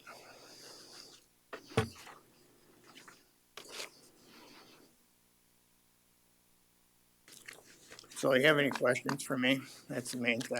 I'm just concerned about the lifestyle that we have now compared to what's gonna change with having cabins that close to our house and smoke. Mr. Chairman. Go ahead, Travis. I know you stated that the cabins are about 45 feet from your property line. Is that how, did I understand that correctly? And then your house is about 38 feet in? Yes, What's the elevation difference from where the cabins will be to where your house was at? it's gonna be level, same. It's not gonna be up or down. If you look at, the reason I can tell where my house is by the contour lines. Right on the east side of our house, it drops down pretty steep, but it's level there. There is a level, kind of a level bench, right? Before it drops down into the ravine. That's where the cabins are. And then some of the cabins are down in the ravine. Okay. Any further questions? See, Go ahead, Charlie. how long have you lived in the area? 14 I didn't years. catch it. 14 years. Thank you. Further questions? Seeing none, hearing none. Thank you, sir. Next speaker request form is Sarah Hunter.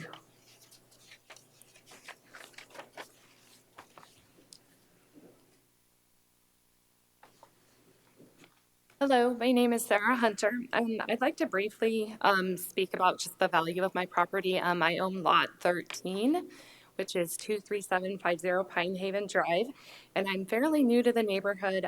My kids and I purchased the home in September 2019. The home was listed for $460,000, which seemed reasonable for the size of the home, the amount of land, and the location. After walking through the home a couple of times, we made an offer of $440,000. We anticipated a counteroffer and were surprised when the owners quickly accepted our first offer. With the information I have now, I can see why the previous owners were anxious to sell their home before plans for the adjacent land became widely known. I without a doubt would not have spent $440,000 on this home, and in all honesty would not have purchased the property at all if I had had the information that I have now about the current situation. All of the things that we love about this property, the peace, the quiet, the privacy, the space, those things will all be lost if this campground is put in. This property has already lost value for its previous owners with the unknown of what might be built on the adjacent land. Imagine how much more this property will decrease if a campground goes in. Potential buyers looking for a quiet family acreage will quickly realize that they can find this elsewhere. And so I just really wanted to point out when we talk about how our homes are going to lose value, this home has already gone down in value even before we knew it was going to be a campground. And so my concern is my family and I won't be happy. We'll feel like we have to sell our home, and I'm concerned that we'd even be able to sell it because those RVs would be just a few hundred feet from our yard, the east side of our property where we have a campfire, our garden, things that we enjoy using in the summer. We'll now just have a view of a RV park. Mr. Chairman, I have a question. Did you use a real estate agent? I did, yes. Okay, they have an obligation to advise you of any adverse conditions, so you might consider holding them accountable to some extent. Mr. Chairman. Go ahead, I Travis. was kind of going to ask the same question. Correct me, when did you buy your home again? What was the date? September 2019. Because I think we've already heard this once before then, at least once before then. That should have been in disclosures, you would think, right? As an agent yourself in the past? The information about the campground came out just about a month after we had moved into our home, so that information was not public information yet. But did they let you know that property was getting sold, or there was issues with that property? No. Okay. And then my other question, if you don't mind, Mr. Chairman. Go ahead, Travis. You said your property value's gone down. What do you have that documents that?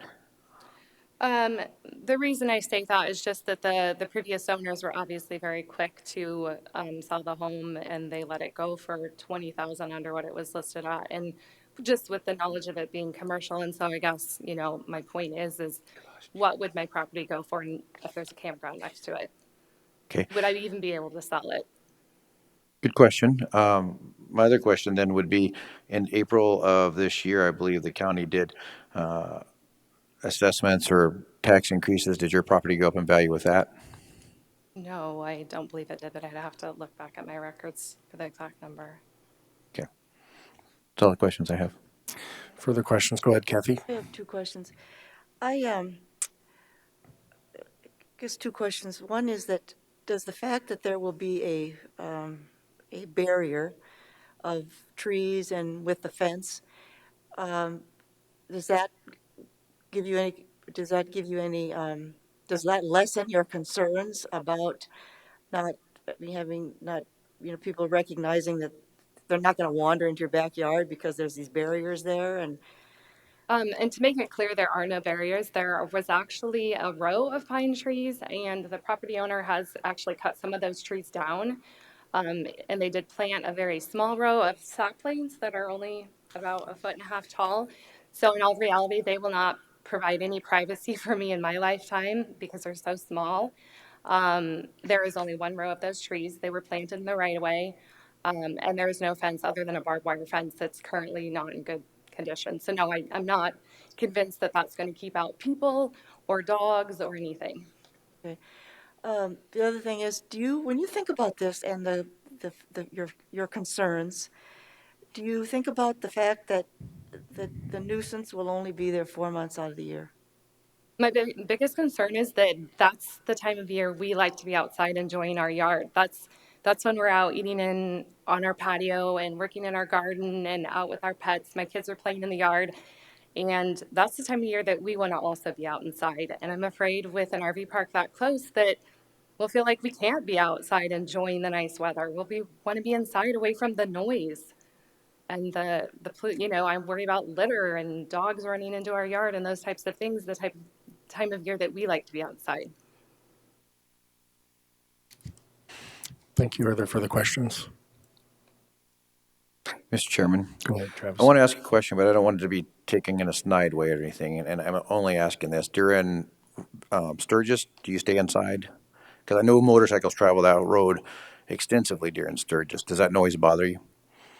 No, that doesn't. I mean, I can hear the traffic, but I also can enjoy my yard and I don't see a field of it right outside my bedroom window or right beyond my garden. I mean, I can't see them, I can hear them, and I guess the noise doesn't bother me, but they're also not as close as this RV park would be to my home.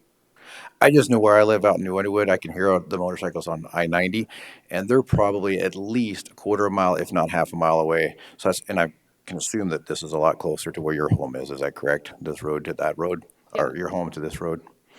Okay, I was just wondering. I was just wondering if you go in for that noise. Thanks. Thank you. Further questions? Thank you very much. Thank you. Next speaker request form is Alyssa Hudson.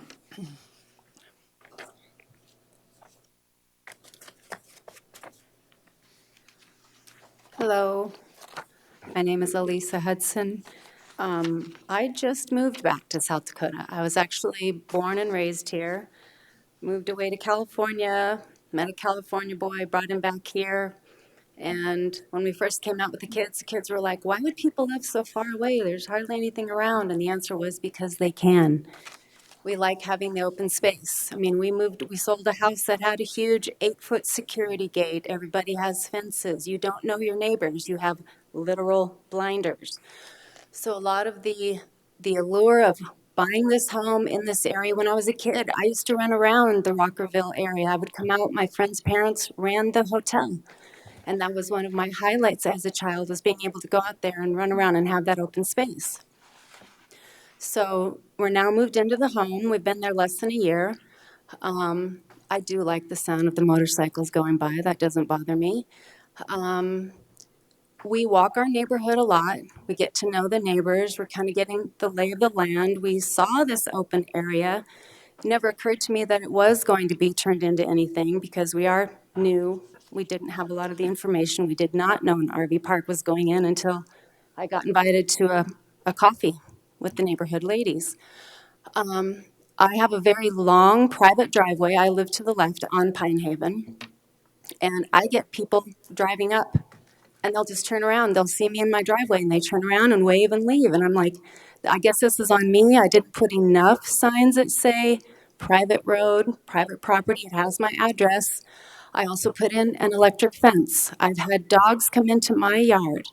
I've made some calls. I don't know where they're coming from, but they came, they approached, they chased me into my house. So I do have concern with that. I can hear people at the motel at night. I can hear them having fun. I have no problem with that. There is a lot of noise. I can't imagine what an RV park is going to do in this area. Coming in off the 16, my husband being from California, not being familiar with snow, we were here last winter. I would tell him, you're coming in way too hot to make this turn. And he'd always say, I have somebody right on my butt. I gotta keep going. I can't imagine them being able to do anything to that road, to be able to widen it, to be able to let people come and go safely. I mean, and then everybody's addressed the concerns of the water. I called the original architect that did our property, and I said, I'm curious, where's the sprinkler system? Oh, there's not a sprinkler system. I called the guy that's on our water board, and he said, water's not expensive, but it's not plentiful. So we decided we're not going to put in a sprinkler system. We're going to just use what comes, the rain, the snow, and we're just going to use the natural grasses. So we're trying to be conscientious people. We're trying to, appreciate. I've never had a cistern. I've never had propane. I've never had a well. I didn't have to, have any of that living in California. So this is all a learning curve for us. But we also want to be conscientious of the area, of the soil, of the water, of the traffic. My husband wrote a letter. I'm sure you received that. And I'm trying to just touch on, the main topics: water quality, traffic, mismanagement of the property. I can only imagine having, if we're guessing, 200 people coming and going, the number of people I'm going to have coming on my property. I have an easement. There's also the flume trail behind us, so we get people coming in all the time wondering if that's how you get to the flume trail, and it's not. That's private property. So a lot of concerns. And I do feel like I appreciate your time, and I know you guys are trying to hear everybody, and I'm concerned too. I heard a lot of, well, we're going to widen this. Well, we'll do this. Well, we'll change this. And I feel like there aren't enough parameters. There hasn't been enough done to ease my mind that this is being planned properly in any way. And I do appreciate, his time, and it is his property. I'm hoping we can come to some sort of conclusion or something that works for everybody. So thank you. Other questions for Mrs. Hudson? Mr. Chair. Go ahead, Just Kathy. as a quick follow-up, when you say you'd like to come to some resolution about something that'll work for everybody, what does that look, what would a compromise look like to you? Well, and to be honest, when I saw that property was open, it never occurred to me that it would ever be developed, because you can drive along any road here and you see wide open spaces. And so when I know this gentleman had asked, if it's not an RV park, then what should it be? I'm sitting here thinking, wow, I've never thought about that, because I never assumed that it had to be developed into anything. I just assumed it was someone's beautiful property that they owned and, was there for us to enjoy or see or for them to use. So I don't know what that looks like, to be honest. Commercial, I don't know. I mean, I drive up and down the 16 every day. I see the old McDonald's farm. I mean, as a kid, I loved going to Reptile Gardens. I loved going to Bear Country. I've never been to some of the other smaller stores there. I don't know if a convenience store would be the right thing. Would it be convenient? I mean, it'd be nice to have something close, sure. So I don't know. I don't have an answer for that. Further questions? Thank you for your comments. Thank you. Next speaker request is Bill Hearn.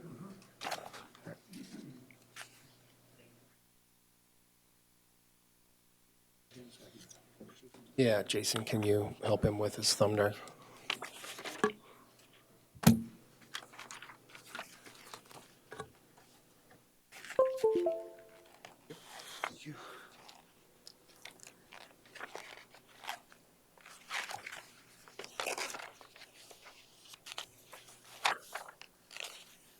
I'm going to speak to two items today.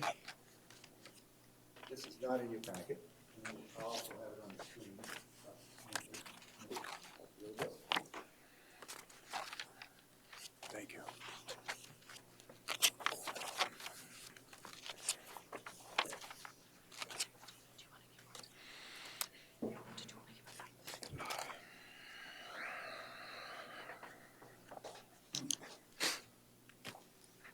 I'm going to address, first of all, I'm Bill Hearn, 23762 Pine Haven, one of the adjacent property owners. Want to talk about two issues. One is water and water quality, and the other is property valuation. I'll do those independently. The, you know, a lot of times people are saying, you know, if this happens, something might occur in the future. And what I want to try to address is things that are already occurring. We already have data points that are showing negative impacts.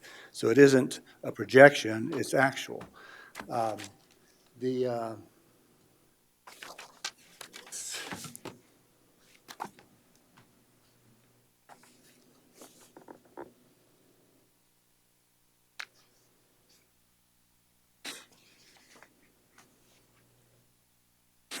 This is water testing from our own well. Most of the neighborhood has a joint water system, but my case is a little bit different, that I have an individual well. And what I want to point out is when we moved into the house in 2011, we've tested that, and we tested it periodically since.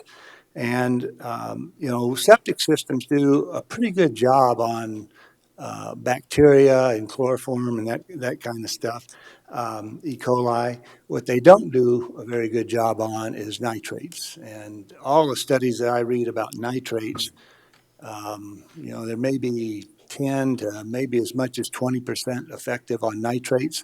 And, you know, I've just not found any septic technology that works well with nitrates, and that's our issue. So, you know, if you look at that historical data right there, you can see that the nitrate levels were very, very low initially for many years. As soon as the motel opened, I mean, within a few months, the nitrate issue jumped up. In fact, the first test, it was so high, I thought, well, it's got to be a mistake. So I took another sample and gave it to a different lab and got the same result. And it has stayed at that high level. So the point of my conversation here is that our geology in that area is very sensitive to, you know, nitrate transgressions moving from one location to another, and it happens really quick. And the problem is that once you have that problem, there's really no good solutions to mitigate it. And the other thing that happens, and you can see how quickly it jumped up, you know, my studies looking at the internet and stuff, is that in geologies like this, the progression of detriment is not really very linear. It goes up to a particular point, like it's a saturation point, and at that point it just breaks. So it's like me putting pressure on this pin right here. I can put a lot of pressure, a lot of pressure, a lot of pressure. You don't see any difference. And then if I put enough pressure, it just breaks. Okay? And that's what, you know, what I see in our well deal is that it wasn't a gradual projection. It went up, and then as soon as the increased input from the motel was put in, within just a very short period of time, it blows up. And again, there's no good solution to that. You know, the neighborhood, a lot of those houses have been there approaching 20 years there. Ours have been there about 10 years. And all of those individual septic systems, you know, have not had any big issues with an abundance of nitrates because the input is very low. You know, most of the homes are just like ours, is that it's a, you know, 4-bedroom homes that was designed for an occupancy of 8 people.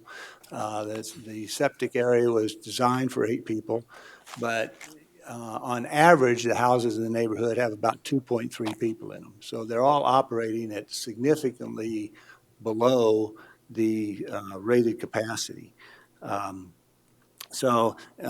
Another data point, you know, this, unfortunately, I'm the poster child for nitrates here, okay, because I'm the first well in the neighborhood that's exceeded the federal limit.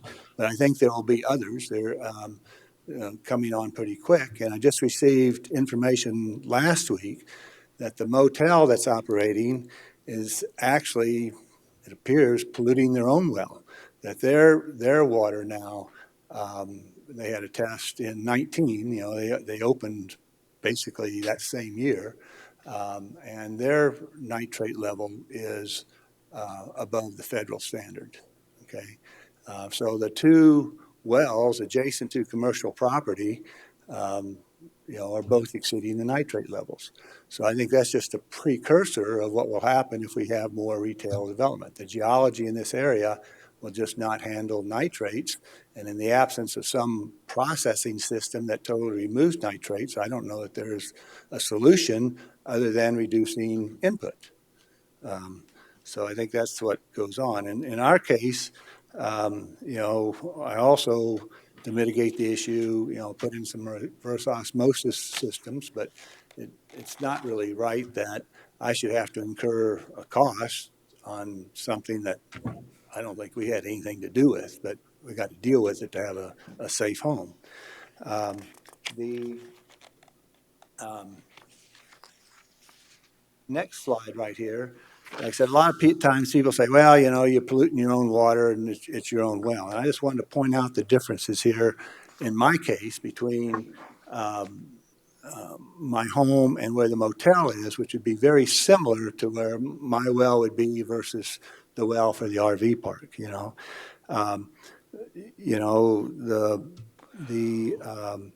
the distance to the motel septic field is 228 feet. The distance to my home septic system is 390, so it's significantly farther away.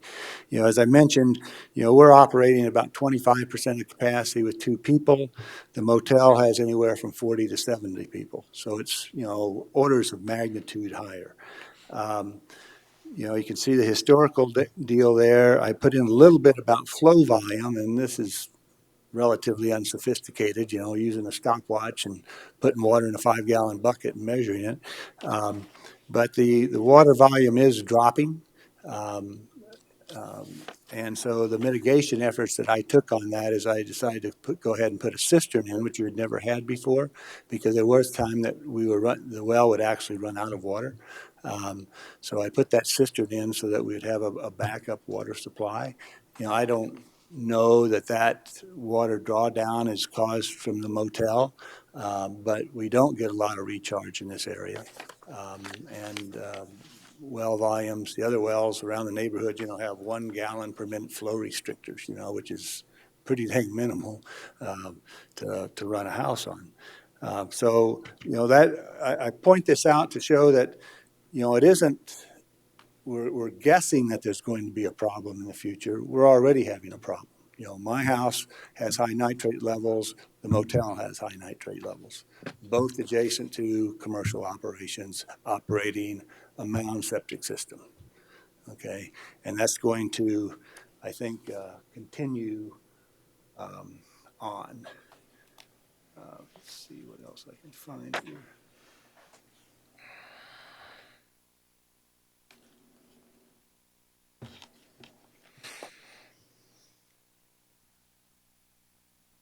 This is not my wells, but this is the neighborhood wells. And you can see a gradual increase of nitrate levels in these wells. My expectation is that these 2 wells will both approach or exceed the federal levels probably within the year. Is what will happen. And then I won't show it up on the slide, but on your handout that shows the location of those wells, that you can see where those are. They're not dramatically farther away than mine are. Both of those would be in closer proximity to the RV park than they are to the motel. So I think it would accelerate that nitrate issue for those 2 wells, and that water will migrate to those areas. So I'll do this in 2 parts. If you have questions about the septic and water, ask those now, and then I'm going to talk about property valuations. Mr. Chair. Any questions? Go ahead, Charlie. Yes, sir. Just for the record, you are a party of record with the state in regards to the applicant's water request? I did go to Pier to testify, yes. Okay. When you say that you added a cistern. Correct. Okay, tell me why. Tell you about it? Why? Why? Why? Oh, well, our water volume was slowly dropping when I would measure that. And And sometimes the well would actually run out of water. And it does not work well to, turn on the clothes washer and the dishwasher and have your wife come out of the shower with shampoo in her hair saying that the water has now stopped. That did not make for a good I assume. situation. When did you start reviewing to add that? Was it before the motel opened? We started the work, I did that in October of last year. 19. Yeah. Because we increasingly were running in situations where the well just ran out of water temporarily. It would if I let it sit 30 minutes, it'd start to pump again. But there was too many water outages, so we put that in just as a safety item. Or if the well were to just blow up, I could haul water if I had to. So it's just a backup system. Thank you. Chairman? Go ahead, Kathy. A couple things. Do you know how deep your well is? It's 75 feet. Oh, pretty shallow. Do you know if it's do you know if the well log is in the database on the DENR website? My well data is there. And what well is that? Do you know which Oh, number? shoot, I didn't bring that with me. I'd be glad to provide that to you after the meeting. What's it called? Do you know? What's the well called? In the well log, they have, they have certain names, and they don't keep up with the. I would have that information, but I don't have it here. Okay, all right. Would you like me to provide it to you? No, it's fine. Okay. The other thing is, I mean, it might very well be, I'm not arguing against the premise that it might be the water usage and the wastewater effluent from the motel that's causing these troubles.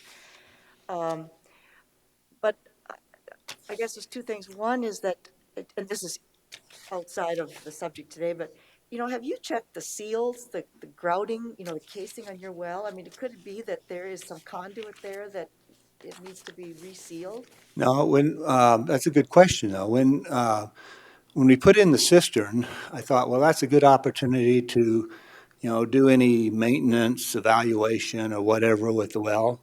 So we had them do that at that same time period. There was everything was as it should be. So the grout is Right. integrity. Okay. So secondly, and because nitrate is a problem, don't disagree at all. And so that's why this design of these sealed mound systems is coming more and more into play, so that there really isn't any opportunity for nitrate seeping down. And that's really, to me, that is the response, an appropriate response to this situation in terms of what the state is now talking to Mr. Eisenbraun about putting in a sealed mound system to try to prevent the very thing that has been, perhaps observed here. And, it is one of the options. If you go to EPA.com and you just search for mound systems, there are like 3 or 4 different kind of basic designs, and these sealed mound systems is one of them. And so they're becoming, quite common, and it's for this very reason why this is. So to me, this is an example of where we've heard your concerns before. I'm sure that it's not unknown beyond us. I mean, this area is well known for this situation. And so this is a response to try to, and in fact, I think will be successful in mitigating this concern. So I think it's, certainly there's an issue here, no question about it, but it doesn't mean that we can't be smarter when we move into, another situation. I understand that, and I'm all for technological, solutions, okay? Those are good solutions. And I've not studied the sealed mound systems a lot, but the study that I have done on that, it doesn't look like it's the complete answer. I'll put it that way, okay? And so far, in this evaluation process, there's been no information brought forward to the board or the public about, they've mentioned the term, but there's not been any detail at all about what that looks like. and what it does, you know. You know, in the, you know, in the graphic that was up there showing where the septic system was going to be, to the north of that, there was a thing that kind of looked like a pond of some sort, but it's not identified on that graphic at all what that is. I don't know if that's a holding pond or what it is, but it's not identified at all. So I don't know what that's about either. But so we don't have much information. But I agree that there could be a technological solution.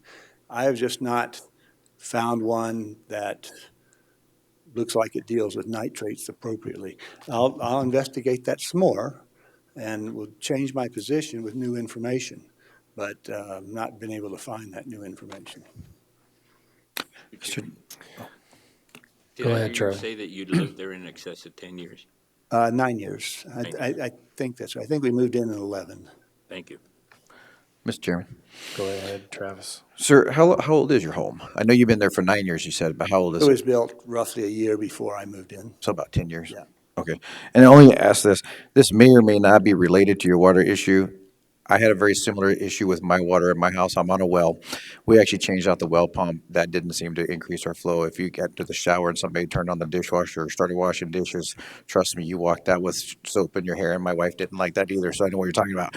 However, it took us forever to figure out what the problem was. We didn't figure out it until just this year. And what happened is I went down to change my water filters because we had a RO system because our well's contaminated out where I'm at. And we went down there, and as I tried to turn off the ball valve, the handle broke, so I had to call a plumber to come out. When he came out, all my piping that was there with all my filters and stuff, they were all corroded and closed off except for like a pencil. He changed out all that piping, reconnected everything, turned it on. We can run the dishwasher, we can run the sink and the shower all at the same time. I'm just saying sometimes you got to get in there and look and see if there's something going on with the pipes, because sometimes that will also affect the flow. That is not our situation. And I'm only asking that because I check my well like every 3 months. I'm out there, I'm measuring the depth of my well. Do you do that to your well? I don't do that, but I do have, you know, when we take the water samples, we're taking that within the home, okay? But out where the well is, there's a yard hydrant, okay, that hooks up directly to the pipe's 6 feet off the well, you know? And it's I think it's a 1 inch, maybe it's 1.25 inch pipe, I don't remember. But that's where I do my flow tests, because that's, you know, right off of the well, and you're not having any other residual losses for resistance of pipes or anything. Okay. Further questions for Mr. Hearn? Okay, thank you, sir, for your comments. We have 2 additional speaker requests. Well, I'm sorry, you have a second point, don't you, about valuations? I'm sorry. Go ahead. Okay. You know, everybody's kind of talked about valuation, but nobody's gotten very specific about this. So I thought I would try to take a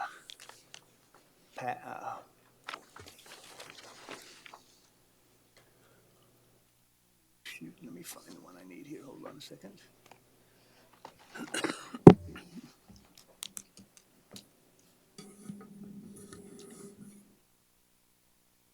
There we go. I thought I'd take a stab at this to do this. And you could take issue with the analysis that I have done, and that's fine. I just ask you to do your own. So what I did is, actually, I was wanting to pay for this information, but nobody would take my money. I approached one appraiser, who's probably the most sophisticated appraiser in the area, and then 2 other real estate professionals that deal with both commercial and residential properties, both in high volume practices. Okay, and I asked them independently. I said, you know, what do you think a deal like this happens? You know, how would you determine detriment, if any, to property values for these properties? Okay, and I asked them independently, so they wouldn't be talking to each other. And I really just did it on 2 things. One is the adjacent properties, which are marked in red there, the ones that adjoin the property. And then the other ones where there's significant sight lines to the property. I mean, that's what they see out their window or whatever, okay? And I didn't do anything with other ones that, you know, traffic and trespass and all those kinds of things that happen in the neighborhood, but they're not within sight line of the RV park, okay? The data that I got from these gentlemen, we're on the next page there, for the adjacent property owners. Let me see if I can find this now. Mr. Hearn, do you have an extra copy of that? Yes, hang on, I'll give you one here if I'm smart enough to operate this thing. Getting what I want here, though.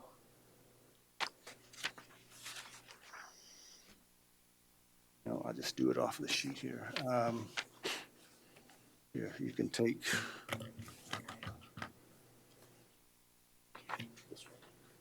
Thank you.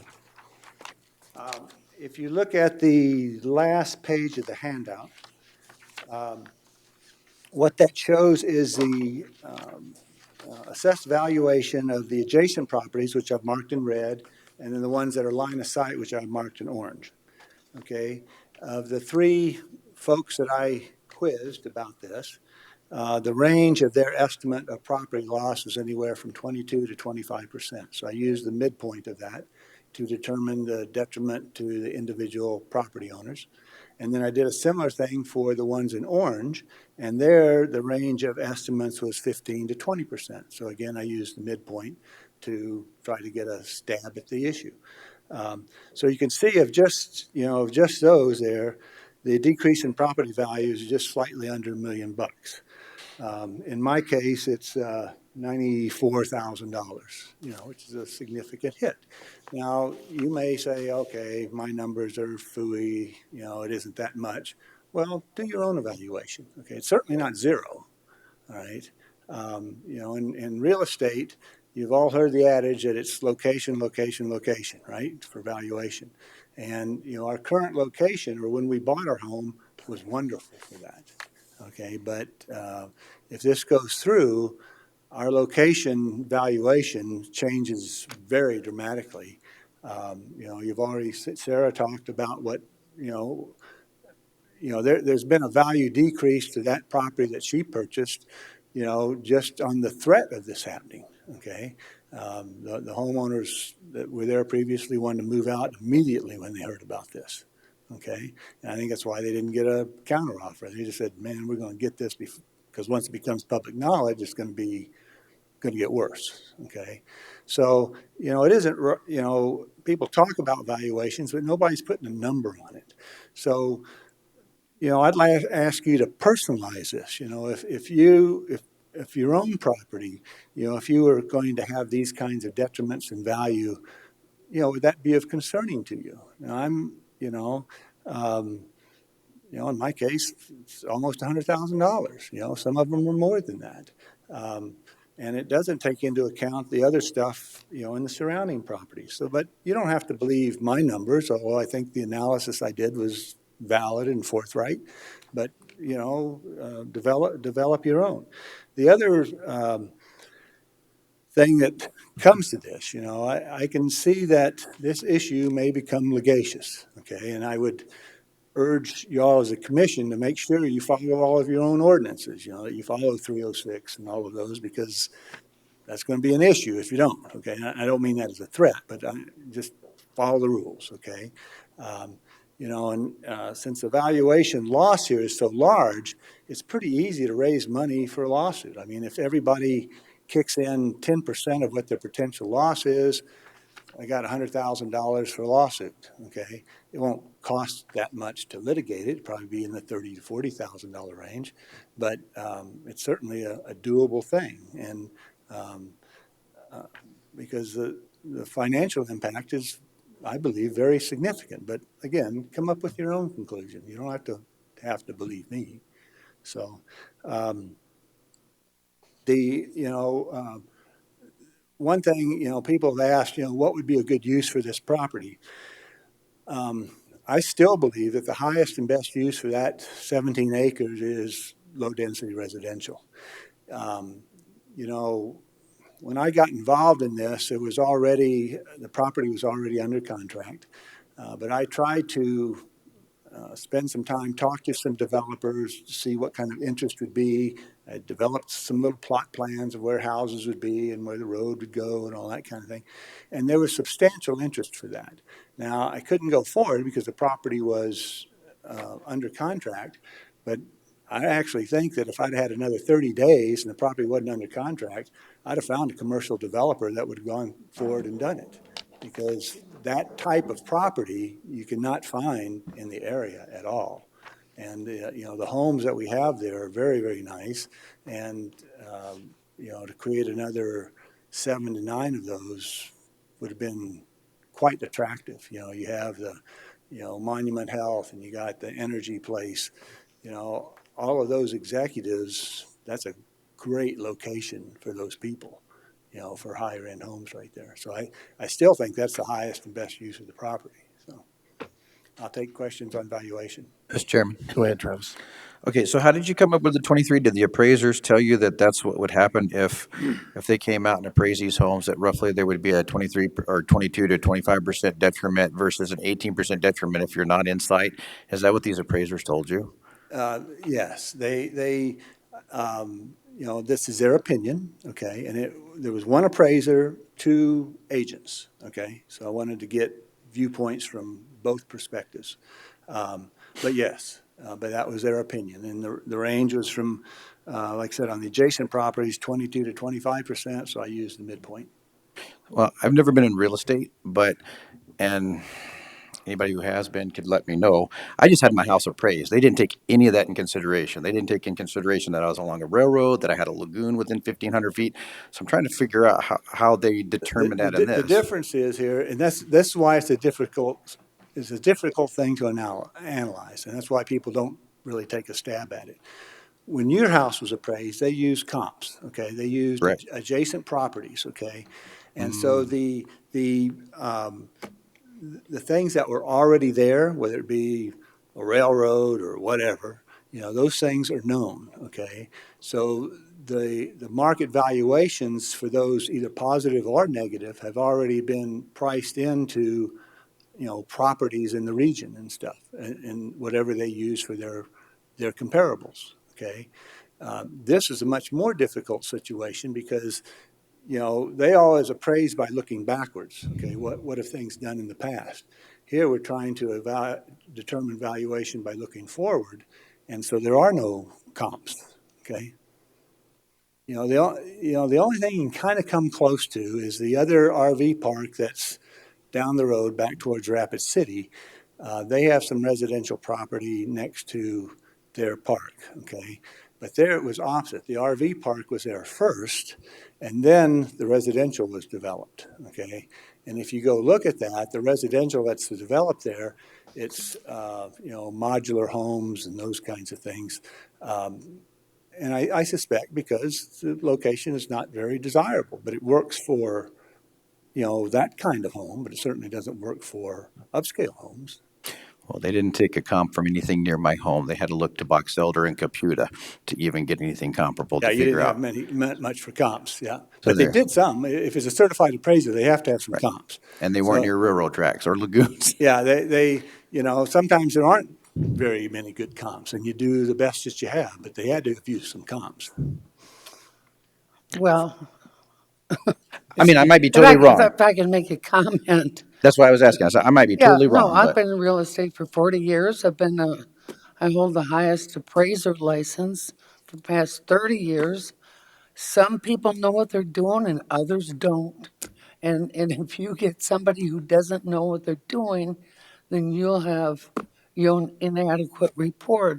And sir, unless I know the names of the real estate agents with whom you spoke, I can't put any credence or value. I understand that. And because they practice and stuff, they ask that I not use their names, and I understand that can be a concern. So, like I said, don't believe me, okay? But do your own analysis. It's not zero, okay? Just use your own evaluation, and you'll come up with something. I don't think it's going to be 5 or 10%, but it's going to be significant. But everybody's talked about it in generalities, but never in a specific. Okay. No, I appreciate what you've done. I'm just saying, if I don't know who it is, I can't. Well, the reason they can't give a professional opinion is because there is no comps. Okay, you can't create a comp into the future. Okay, Well, but They could give you a today valuation. well, yeah, we got that, but Further questions for Mr. Hearn? Okay, thank you, sir, for your comments. thank y'all. We have 2 additional speaker request forms, but I'm wondering if the folks want to take a 5 or 10 minute recess here before we start back up. yeah, if we could have a 10-minute break, I envision this taking at least another hour or so. We need a motion. I'll move to take a 10-minute break. Second. Motion and second. Further discussion? This one out. Seeing none, roll call vote. Rich, Aye. Charlie, Aye. Jim, Aye. Travis, Aye. Kathy, Aye. Gary, Aye. Sandy. Aye. Motion carries. We'll start back again at 11:30, 11:36. Thank you. Looks like people are coming back in and everyone's back on the dais here. I would entertain a motion to bring us back into session. So move. Second. Motion and second.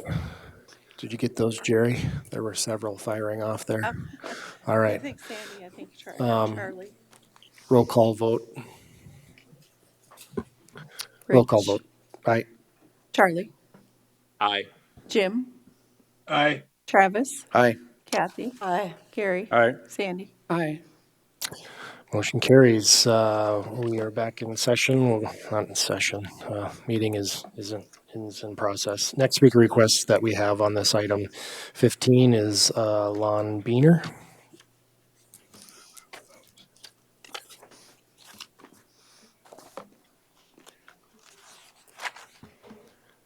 My name is Lon Buhner, and I live very close to the subject property. I'd like to just very briefly talk traffic and then spend just a few minutes to talk water quantity and water quality. I personally met with Mike Carlson of DOT on several occasions and emailed him quite frequently. The last correspondence I had from him was in December when he told me that he was planning on meeting with Mr. Eisenbraun to consider moving the approach to the far end of his property.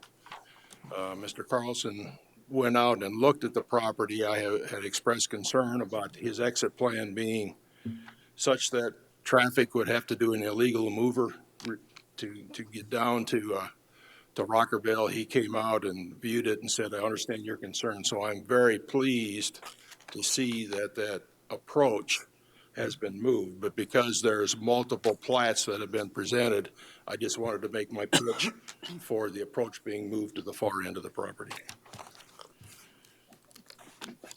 With regard to water quantity, I have shared with the staff at Pennington County, and I've shared, I believe, with the commissioners, or board of commissioners, some invoices from historical work on our shared wells in the subdivision. During dry times, we've actually run our wells dry and had to haul water.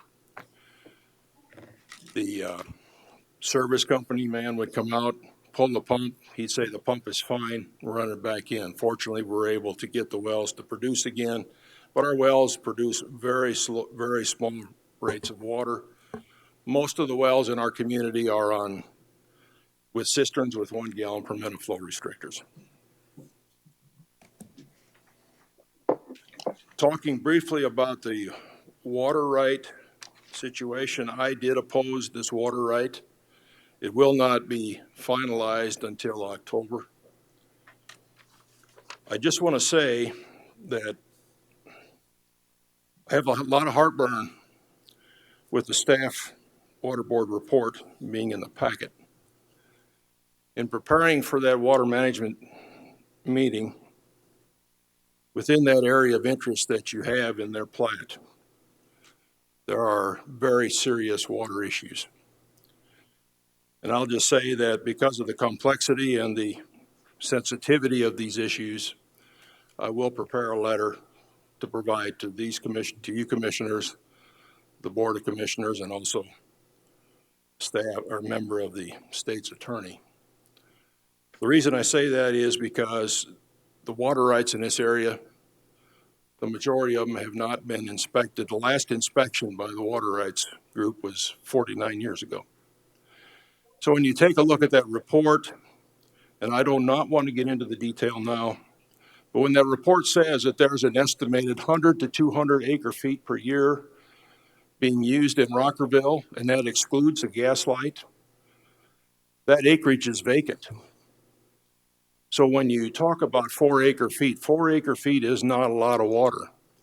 But when I look at my estimate of what is being produced in the Rockerville area of 10, 4 is a significant number.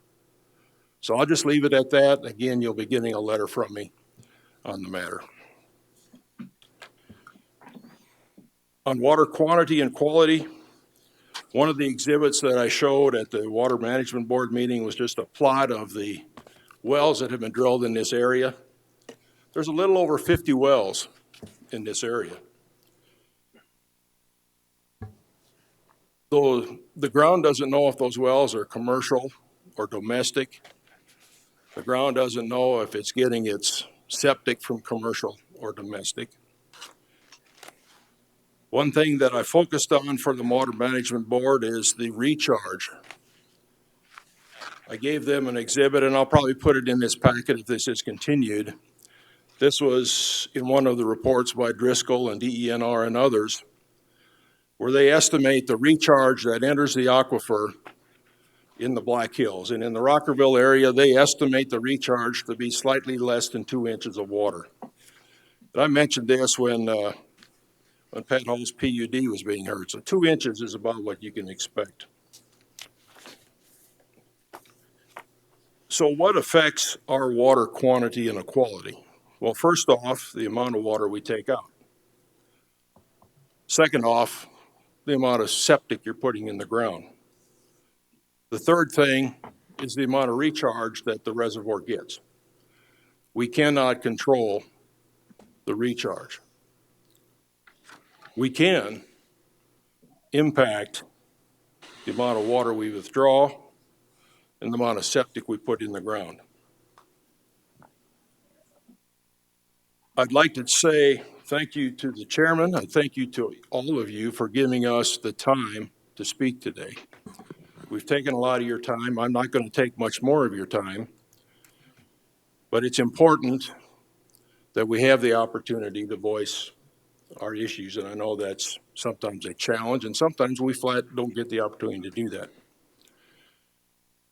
With regard to water quality, I believe this group last talked about this topic in July of last year.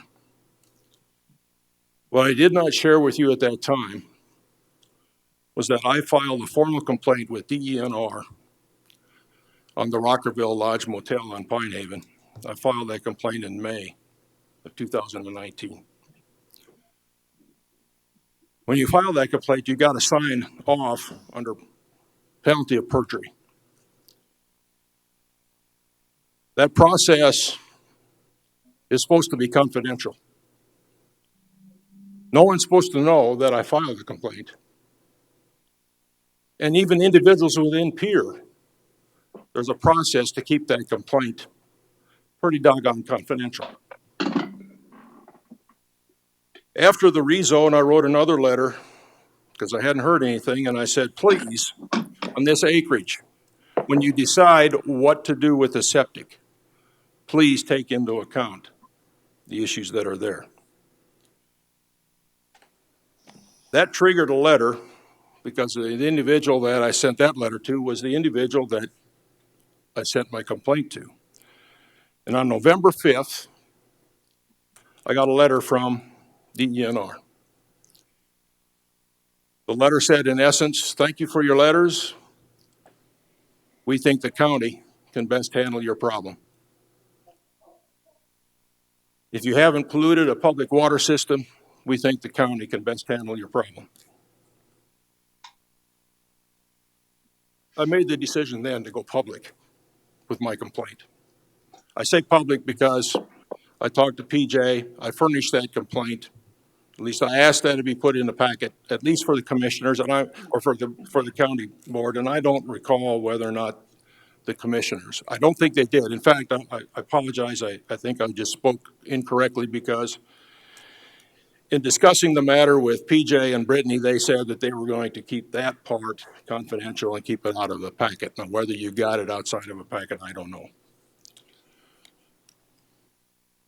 I was disappointed that since I sent that letter to the commissioners on November 12th, I haven't heard anything. So it's been 15 months since I filed a complaint with the state on the septic issue with a motel.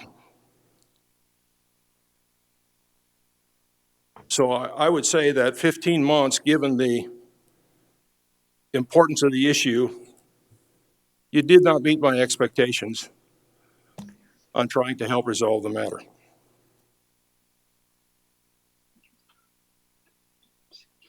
I have been spending quite a bit of time throughout the last couple of years talking to PJ, talking to Brittany. I have a lot of respect for Brittany and the staff because I do think they're starting to understand the issues. I do think they understand recharge is important. And if you take a look at the conditions that the staff put on there, they say if you approve it, I believe there's a condition that says DENR needs to look at this, but we need something like an ATU system in septic. And I don't want to get into the weeds on what that is, but that's an aerobic treatment unit. And I know there are systems available that you can put in and get the nitrate level down to a fairly low level. Now, whether they can be done with a commercial property of this scale, I don't know. But again, I would hope that if this moves forward, that DENR and the staff can find a solution. I filed my complaint because I saw what was going on with the motel. I looked at their occupancy and I knew with their occupancy that they were advertising, they were likely to greatly exceed the DENR approved septic volumes. So what has happened since then? When I filed that complaint, I did not know that the motel had any issue with nitrates. Mr. Hearn did not have an issue with nitrates. But since then, Mr. Hearn has exceeded the EPA limit of 10. The shared well in our community is increased 40% during the peak season. It drops back down during the non-peak season. I have now in the last week found out that the motel itself has tested high nitrates. All that has happened since my May letter of last year. I would like to take just a couple minutes and visibly show you what I mean when I have in the past talked about mass balance calculations. When our area was initially set up for low-density residential, someone did a mass balance calculation. And what they did is they said, if we assume there's a certain amount of water, how much septic can we put in and stay within the EPA limit? And in doing that, they determined low-density residential, 1 house per 3 acres will handle it. So this represents the very clean water that was in the Black Hills before Golden Hills subdivision was developed, which is a public water system, before our area was developed, which I'm going to represent, our 2 shared wells. I'm going to drop 1 drop in each of these, and that's going to represent, let's say, 3,500 gallons of septic. 3,500 gallons is about what Golden Hills is putting in. We're probably putting in close to 4,500 gallons. To put that in perspective, Mr. Eisenbraun is talking 10,000 gallons or more. I'm in the or more category. I think he'll get septic approved for 10,000 gallons because there's some, well, Brittany referred to it as administrative loopholes, et cetera, that allows you to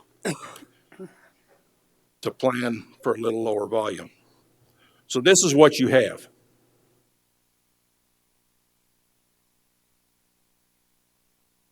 What the water analysis showed, and has shown historically, is Golden Hills runs 6 parts per million. Our 2 shared wells ran about 6 parts per million. Our 1 shared well runs 6 parts per million, even though Mr. Eisenbraun's acreage is not developed. The reason for that being that the nursing home that was there was putting away about the same amount of septic as 6 homes. So this septic volume is about the same as if low-density residential had already been developed on that property. So I will take the shared well nearest the motel, and I'll put 1 more drop in because that is about equal to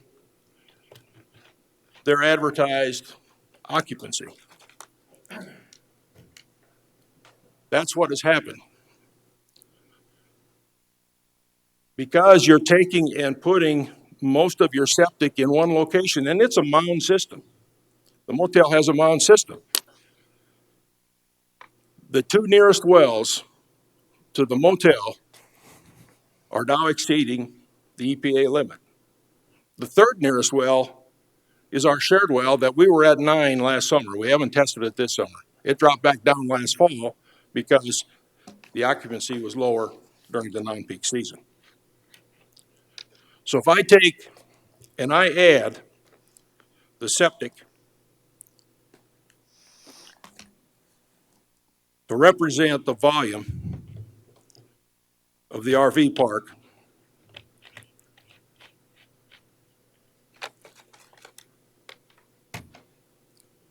that's where we're going to be. So what I have tried to visually show you is what I have calculated with material balance calculations. It was my material balance calculation that told me if I go for this before I added Eisenbraun's, we got a problem. And it was serious enough for me to write a formal complaint. So in summary, I will tell you what I told PJ and Brittany in the past. This is pretty contentious. We seem to fight a lot. These issues are big enough. We all got to work together to find a solution. What's not going to help is trying to find a place to put that kind of septic because you cannot change the recharge. You cannot change the size of our aquifer. So we got to be careful because once this is in the ground, I don't have it fixed. Thank you. Any questions for Mr. Beener? You might have. Go ahead, Kathy. I have just 2 things. One is that when you think about the water situation out there, whether it be water quantity or the septic issue, do you take into consideration the wells and the wastewater from Storm Mountain Center, you know, the camp down there? In my view, Storm Mountain is in a separate aquifer. I consider it separately. The reason being, when you look at the topography, you have Spring Creek, and you have a large drainage area that goes on the western side along through the north and actually comes back to the east. So our area that topographically sets fairly high. I've met personally with Dan Driscoll and talked to him about it. He said, y'all got a problem because the recharge, first off, 91% of our rainfall goes to evapotranspiration, and it has no chance. Water's going to flow down to Spring Creek. We have no chance of getting Spring Creek flow back up to us. My understanding is that Storm Mountain, their new well is kind of up high on that slope. It's not down low, it's kind of up higher. Is that?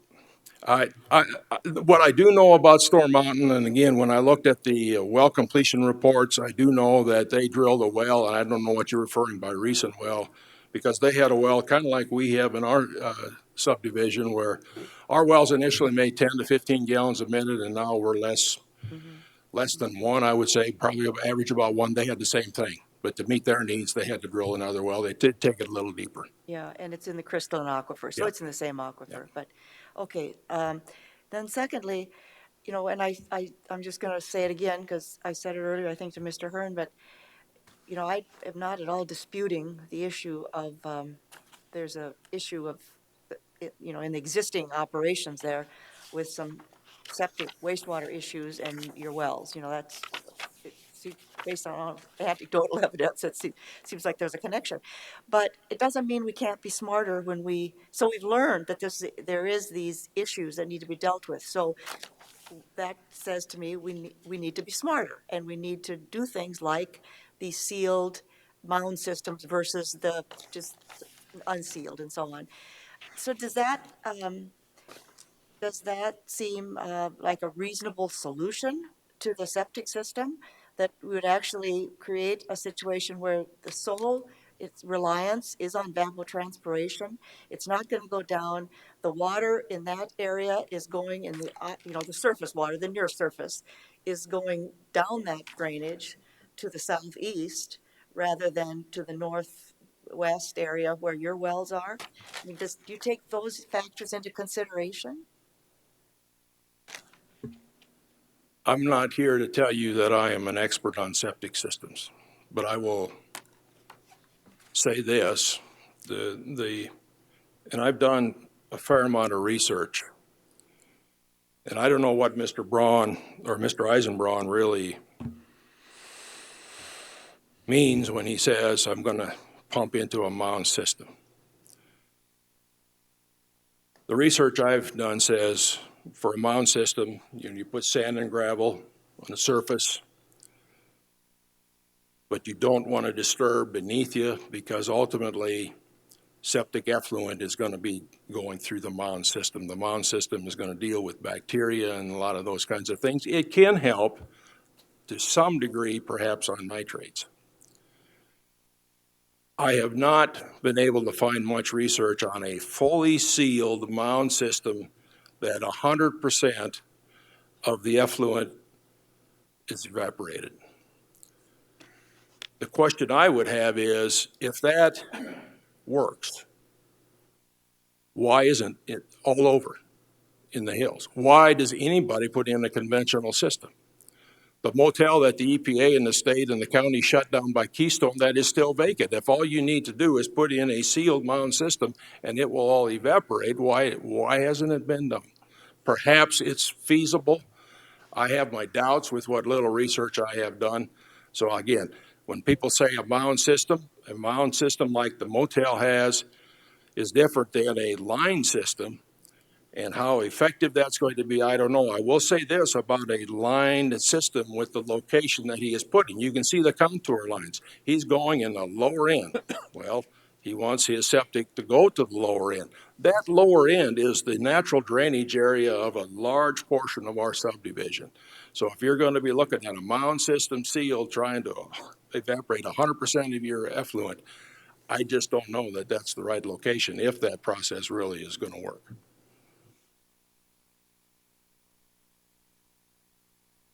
Any further questions for Mr. Beener? Thank you, sir. Mr. Chair, Go ahead, Jim. I'd like to ask the speaker one question. Maybe got someone else can answer for that matter. He's coming back up. Jim, hold on. Okay, thank you. Go ahead, Jim. Anyway, all this water discussion and the geology is sort of like a black art to me. I have to admit great ignorance and confusion. But I have one question. Would it be profitable if the wells in the area were deeper, significantly so? Mr. Hearn mentioned his was 75 feet. And I don't know if that's typical or not, so I would be kind of curious to know if that is true. And anyway, would that significantly, because my understanding is that shallow wells certainly provide more problems when it comes to nitrates and, of course, obviously production than deeper wells. So I wonder if he could speak to that. Sure. If you look at the 52 wells that have been drilled in the area, and I didn't bring the numbers with me, but most of them are relatively shallow wells, less than 200 feet. When you look at and read the drilling reports on every one of those, like I have done, a lot of times we find water in the 90 to 130, 40 feet depth. We produce from the fractures. What we have been told and what I think we have seen with wells that have been drilled is your fracture intensity decreases with time. This crystalline aquifer, this Precambrian formation, is thousands and thousands and thousands of feet thick. And we're producing water in the very top of it. So if you didn't lose that fracture intensity, or if those fractures still existed as you get deeper, you wouldn't have any water near the surface. You would have water flowing into the other Madison formations, for example, and being produced elsewhere. So what we should expect is the deeper you go, the less fracture intensity you have, and the less likelihood you're going to have to encounter water. That doesn't mean to say that you can't find water at a little deeper depth. The drillers, when you drill a well, what they tend to do is we complete our wells open hole. You generally have 30 feet of PVC casing, and then you drill until you find water, and you leave it open because you want to get as much recharge as you can somewhere coming into your well. We actually have run a borehole teleview camera on our shared well that's located 80 feet from Mr. Eisenbraun's property. I know what that reservoir looks like. And what I see in that is we hit water down at 120 feet in that shared well. And I see a more highly fractured, a somewhat more highly fractured interval, thin interval. I think that's what's dominating our flow in our area. That's why a lot of the wells in our area are drilled in the 100 to less than 200 feet deep. We drilled a well, we being property owners that are in these shared wells, we pooled our money and we drilled a well on the other side of Pine Haven, very close to this. We encountered 2 gallons a minute, again, at 100 feet. We took that well down to 600 feet and didn't pick up any incremental water. We drilled another well in our subdivision. We hit 5 gallons a minute, again, at 100 feet. We took that well again down to 250 feet and didn't pick up any incremental water. My personal opinion, our water is dominated by a more highly fractured zone down around 100 feet. Dan Driscoll, I don't have him quite convinced on that, but just because of the geology that's there, the fact that the formation we're producing out of is so thick, we know that we don't have much fractures the deeper we go. There may be some success to find some fractures if a guy goes deeper, but your risk is greater for the money you're spending. Thank you. Thank you.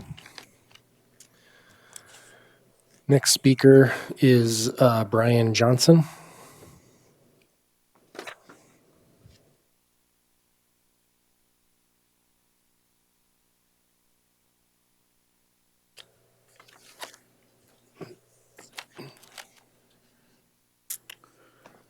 I'm Brian Johnson. I live at 23735 Pine Haven Drive. I submitted a letter last week also. Should have been in the packet. I'm going to start off and say why I think things are a little contentious between the neighbors and the staff. You mentioned that earlier, Commissioner. There was a meeting last November between the neighbors, the applicant, and Commissioner Roskinek was there, Brittany was there, and PJ Conover was there.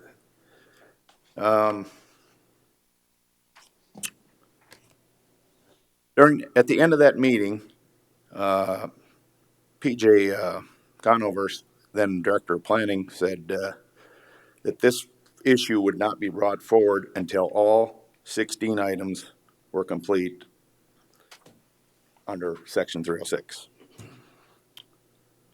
Anyway, we all had changed our plans to show up at that meeting, or the previous meeting, so now we're all here. And I'm just going to go over a few of the items that I don't think are still completed in 306.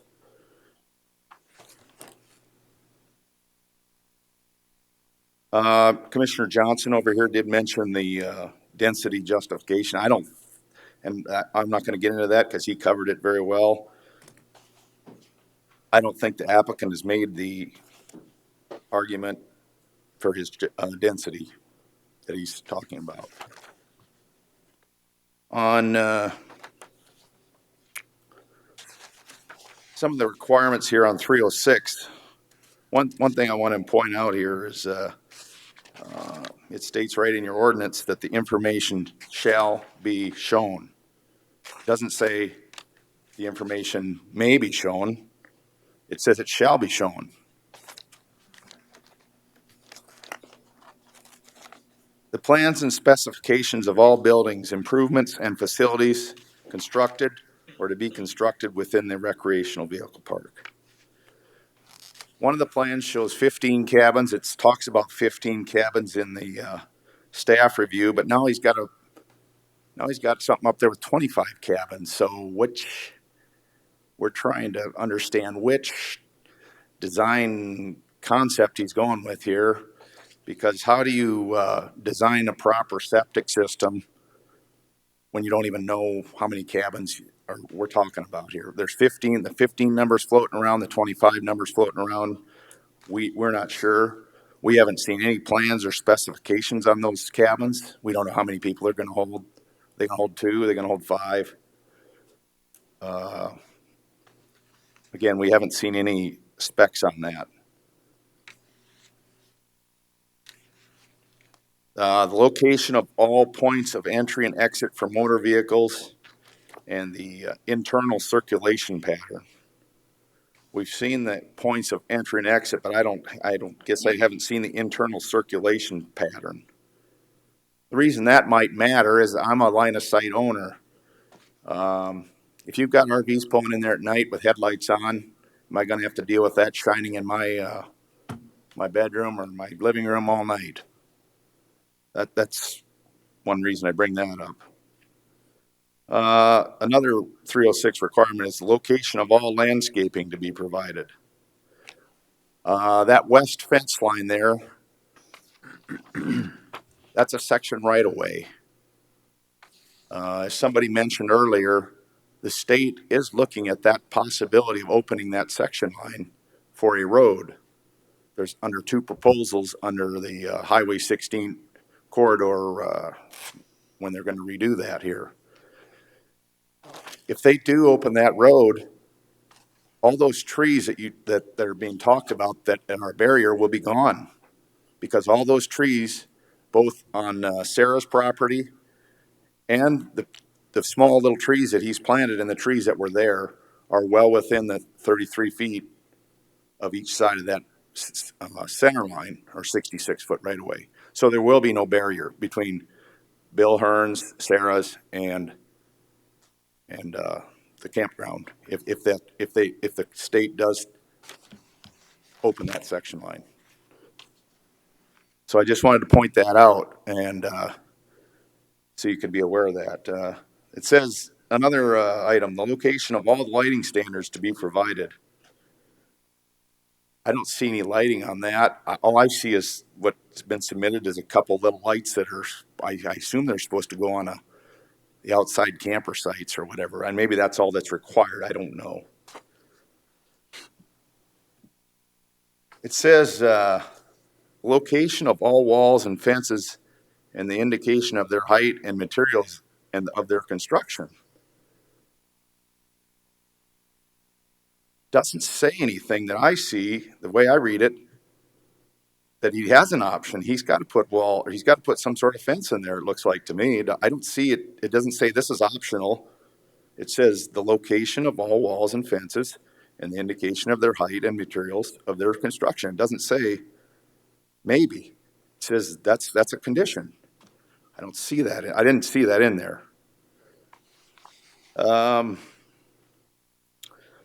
We've talked a little bit about water. I went along to Pier as an observer for the process. And I'll have to say it is tough to fight the system because they were stacked against us. Half of Lon Buhner's excellent presentation was not allowed to be admitted. They knew it was going to be damaging to their engineer's report. But nevertheless, we did get them to hear our case. If there's ever future litigation, we'll have that at least on record. One thing I do want to point out is this was in the packet. It's their engineer, and one of his conclusions is, I'll just read you number 2 of it. There is a reasonable probability unappropriated water is available for this proposed appropriation. He says reasonable probability. He doesn't say certain probability. So there is a probability that even though the state's saying that there's a probability there's a probability there might not be enough water there too. So you might want to take that under consideration, because it says in here in 306 that the domestic water system is approved by Pennington County Planning Department. Well, they obviously defer to the state, but it also says that you're supposed to approve it too.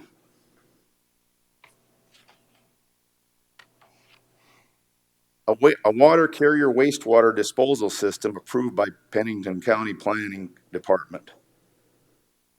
We've talked about that. One thing I want to mention on that is the applicant seems to be concerned about the cost what the septic design fees will be. I would ask that, maybe he should be considering a different proposal that's got more compatibility with the neighborhood, and he may have a better chance of getting this approved. That would be my comment to that.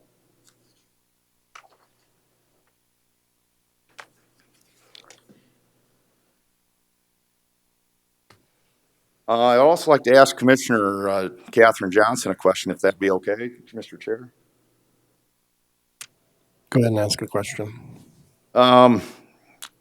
You mentioned you lived near that KOA. Was that already there when you moved in? Yeah, it's been there for 100 years. Okay. Well, that's where I think I kind of went somewhere in my letter with that too. You had a choice then when you moved into your property. You knew that KOA was there. You had a choice. We're not getting that choice. We're getting this shoved on us. The rules of the game are kind of changing after the fact for us. So that's where I want to make that point. Mr. Coleman asked he's asked a couple people what he thinks a good use for that property was. One thing that was mentioned in that meeting that was held with the homeowners last November is Mr. Eisenbraun said, well, we're looking at some things, alternate plans. He said, maybe a wedding venue. And I said, well, no, there's a pretty good idea. That would be something that'd be less impact than this. And I said, that would be something that the neighborhood could get behind. My point is, there's other options that Mr. Eisenbraun has besides this chaos of a campground and RV park.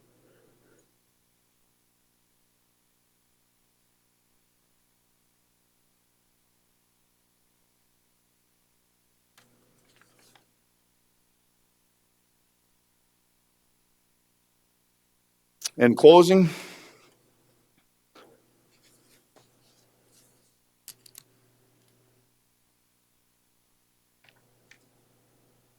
I don't know how this board can make an informed decision when some of the Section 306 requirements aren't completed.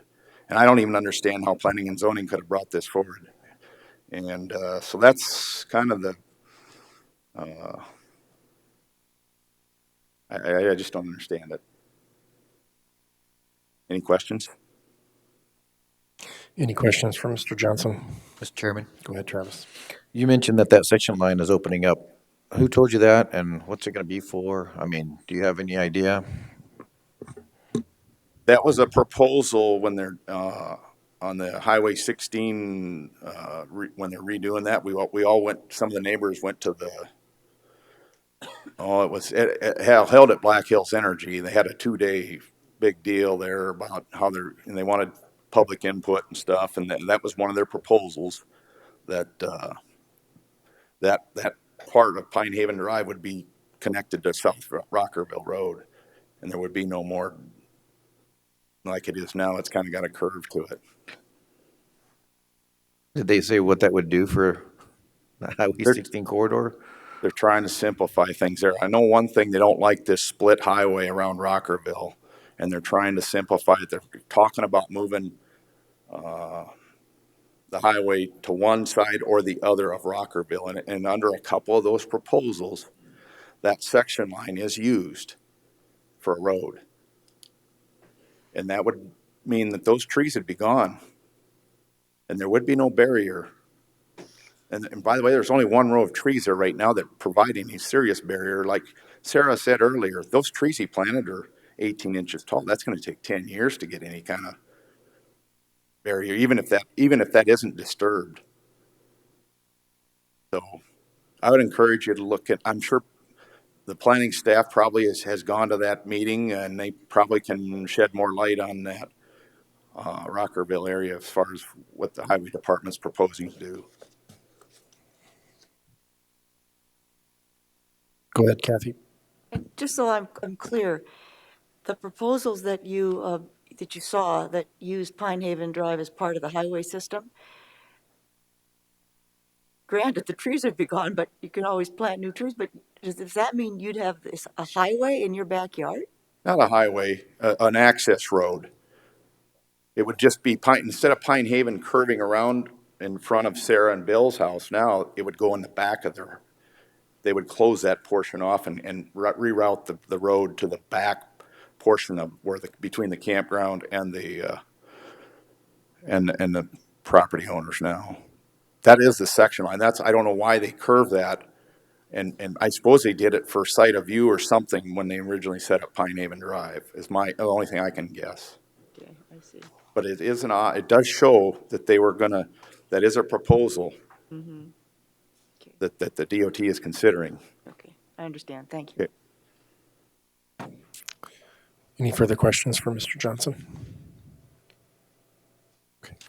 Okay, sir, thank you for your comments.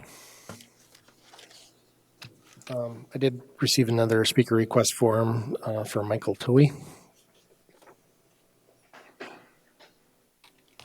Good morning. Michael Tui, Tui Design Group. We are working with Justin to get this development moving forward. And I just wanted to talk about a couple things that I've heard over the last hour or so that I've been here. There's discussion of a mound system. My understanding, the original mound system was designed basically in North Dakota and Wisconsin area. The ground froze so deep that they couldn't bury septic systems, so the intent was always to have the water evapotranspirate, not go down.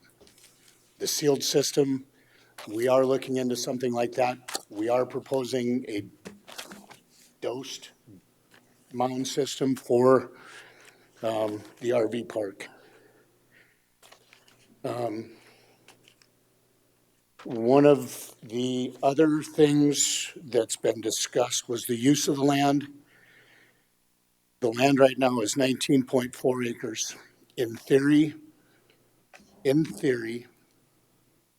you could put in a community water system, one well, to serve those 19 acres.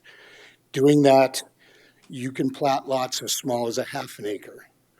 So if I take 10% of the land and turn it into public right-of-way, that leaves me about 34 lots. 34 lots in downtown Rapid City, Sturgis, Spearfish, in a very urban setting. You have a basic number of about 2.6 people per house. Those 2.6 people use approximately 110 gallons of water per day. Those 34 homes would utilize 9,900 gallons of water per day, or 3.6 million gallons of water per year, which is about 83 acre feet of water. These would be more on septic systems. I've just done another water study on a similar area. I found that they used about 70 gallons based on 2 years worth of data. That would generate, they would need to generate 6,300 gallons of water per day for a total of 2.3 million or 53 acre feet. Currently, the RV park has 4 acre feet planned. I back calculated to the math, it allows for about 2.7 residences on the 19 acre parcel. The other consideration is that if you put a community water system in and we're allowed the 34 homes, you now have 34 individual septic systems, not one large one. 34 individual ones that I would assume could be just rock and trench systems, not a sealed mound systems. Rock and trench is going to percolate, not evapotranspirate. So you're now adding that wastewater flow into the aquifer below instead of trying to prevent the water from going in. I also know that ordinance allows for you to just go in and plat 17 lots and let the future landowner put in a well and system. You can put in just over 1 acre lots. I believe it's been a while since I looked. But if each homeowner, each lot was platted so that a well and a septic had to be placed on that lot, I'm going to assume you can get about 17 lots. Using the same 70 gallons per day, you're going to need about 3,000 gallons. And these are just average daily flows. I'm not throwing any peak like the state would require us to. These are just average. Using 17 homes at 17 gallons or at 70 gallons per person per day, you generate 3,150 gallons per residence or per the subdivision, requiring 1.15 million gallons per year or 26 acre feet. And again, you would still have another 17 septic systems. I live in Red Rocks, and for 6 years, I've been staring at storage units. I now get to stare at an apartment complex. Urban sprawl is going to happen. Engineers, real estate people, you know that. Commissioners, you see it all the time. It's here, it's going to happen, whether it's an RV park, whether it's a wedding venue, or homes. It happens. That's all I have. Questions for Mr. Toey? Go ahead, Charlie. How far are you away from a design that you're going to submit? For this, Has it been submitted? the intent is that final design plans go to the state 1st of September. They will go to the state and the county at the same time. All comments will be completely addressed, we're hoping, by the first part of October. My question talked about the water usage and the 4 acre feet. What is the estimated usage for the RV park? We back calculated out about 960 a day.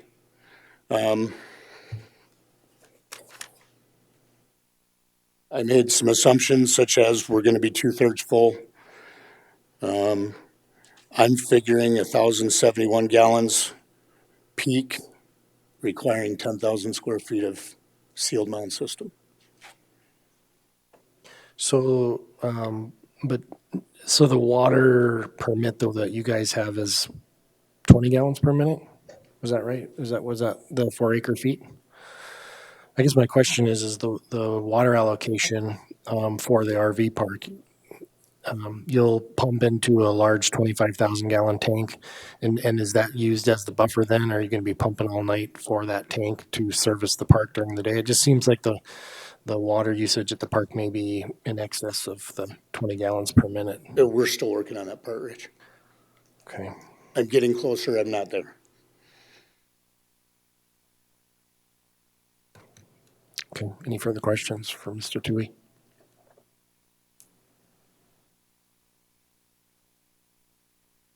Okay. One more. Go ahead, For Charlie. 110 gallons that you used for the basis of the use per, what was it, per lot? Or is that Per person. cabin or RV? Yeah. Those are more residential numbers. I'm finding it very tough to get true numbers on an RV park. I've pulled some data from 2017 by the Forest Service where they've made their original design criteria was 20 to 50 gallons per minute in a report that was provided to the Forest Service in 2017, kind of an update. They were closer to 20 to 30 gallons per minute per unit, or per day. That was the same thought I had. Even cities are having problems with people coming to rural areas where septics are involved, not realizing they can't use or shouldn't use the deal in the sink. That was so a lot of different requirements, and they found that a lot of people came from city environments, used a lot more water than the figures that we were using for septics. Are you finding kind of a lot of variance in what's being used for your design too, or available for your design as well? So I'm lucky enough, I'm doing a design on a rural subdivision north of Rapid City, going through a very major water expansion. Had them provide me 2 years of water data, and it was very interesting to see. In 2018, the water usage was down per residence, about 10 gallons, or about 10 a day? 10 gallons per difference in 2018 versus 2019.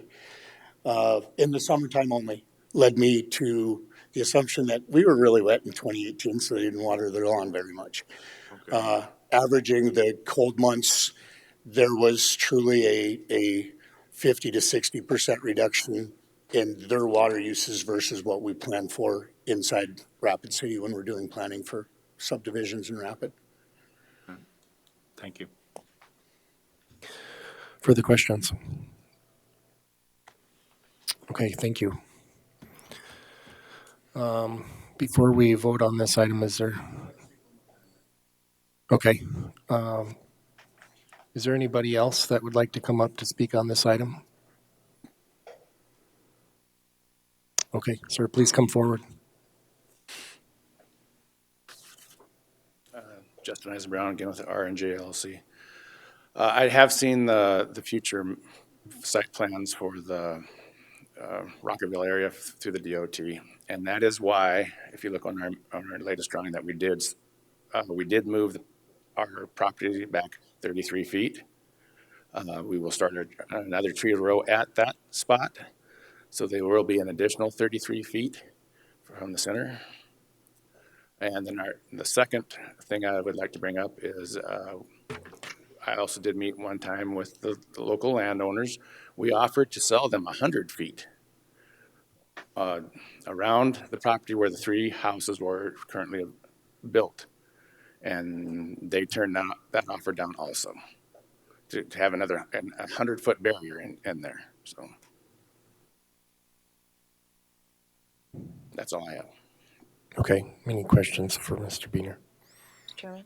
Go ahead. Mr. Eisenberg, I have one quick question. What kind of trees are you planting? We're going to put in spruce and pine and cedar. The other trees that are in the middle will be deciduous trees. Okay, thank you. Come on back up, Mr. Beener. Lon Buhner, I was not going to bring this up, but since Mr. Eisenbraun brought up the fact that he made a proposal to the offset owners. That proposal originally came to me in an email. I forwarded that on to the offset owners. They took a look at it and then communicated with Mr. Eisenbraun that they were not interested. I'd like to just briefly tell you what that proposal was. The price that he was asking was $37,500 per acre. His purchase price, based on county records, was $31,600 per acre. Mr. Popple's purchase price for this property was $17,400 per acre. So he was asking 2/3 of the price for this small acreage that Mr. Popple originally paid for it. The location on the western side, I've said there's a 66-foot right-of-way there. So by purchasing 100 feet, you're really only purchasing a 67-foot strip, but you're still paying $87,500 per acre. His requirements were that we were to pay all costs associated with the sale, that we were to plant 2 rows of evergreen trees, keep it mowed, build a fence along the 3 acres. In other words, provide a free fence to him on the northern and the western side. Regarding the use of the purchased property, the purchasers would not be allowed to drill a well on the land. They could not extend or put a septic system or build any structures on the purchased property. We could not resell the land to anyone except R&J LLC and would not be allowed to profit from any land appreciation value. Regarding setbacks, R&J LLC would have the right to utilities access. Keep in mind that there's going to be a lot of utilities put in, and I can envision that that land that we would have purchased, he would have been accessing that quite frequently. And we had to agree that regarding the remaining property, that he would only have a 1-foot setback to his property, which I think goes against the county regulations. So the property owners determined that that was not a reasonable offer. I'll let you make your own decision whether that was reasonable or not. Thank you.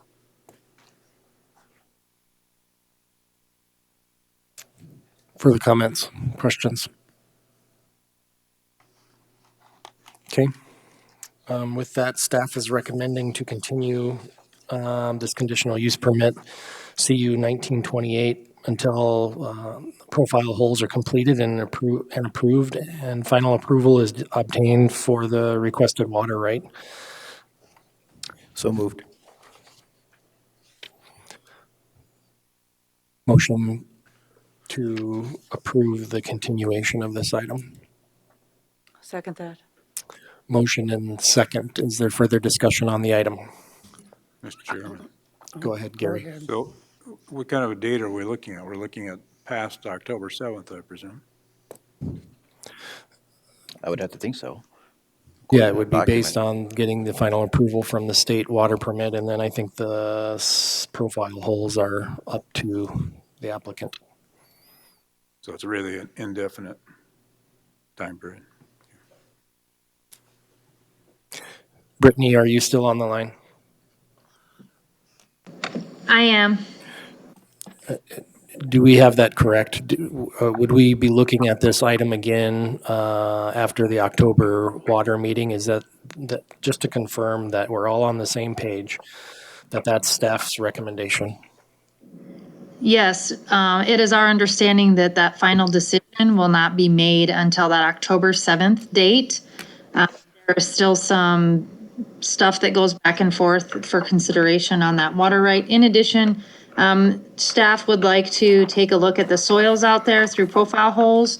We don't know what kind of system at this point that would be appropriate there. In our recommendation, we are recommending an ATU unit as a minimum. That is consistent with other areas that have, or excuse me, other sensitive areas in the county, in PUDs and other things where we have required that for on-site wastewater treatment. Thank you. Further discussion, go ahead, Sandy. Yes, Mr. Chairman. You know, if if it is not our intent, it is not my intent that this would ever go through. And so therefore, I think it's inappropriate to keep delaying it, having this man spend money investigating things, having all of these people come back again, so on and so forth. If there are other commissioners who don't feel that the ultimate use makes sense under any conditions. So I don't know whether to vote yea or nay on the motion that's on the floor. Thank you. Okay. Further discussion?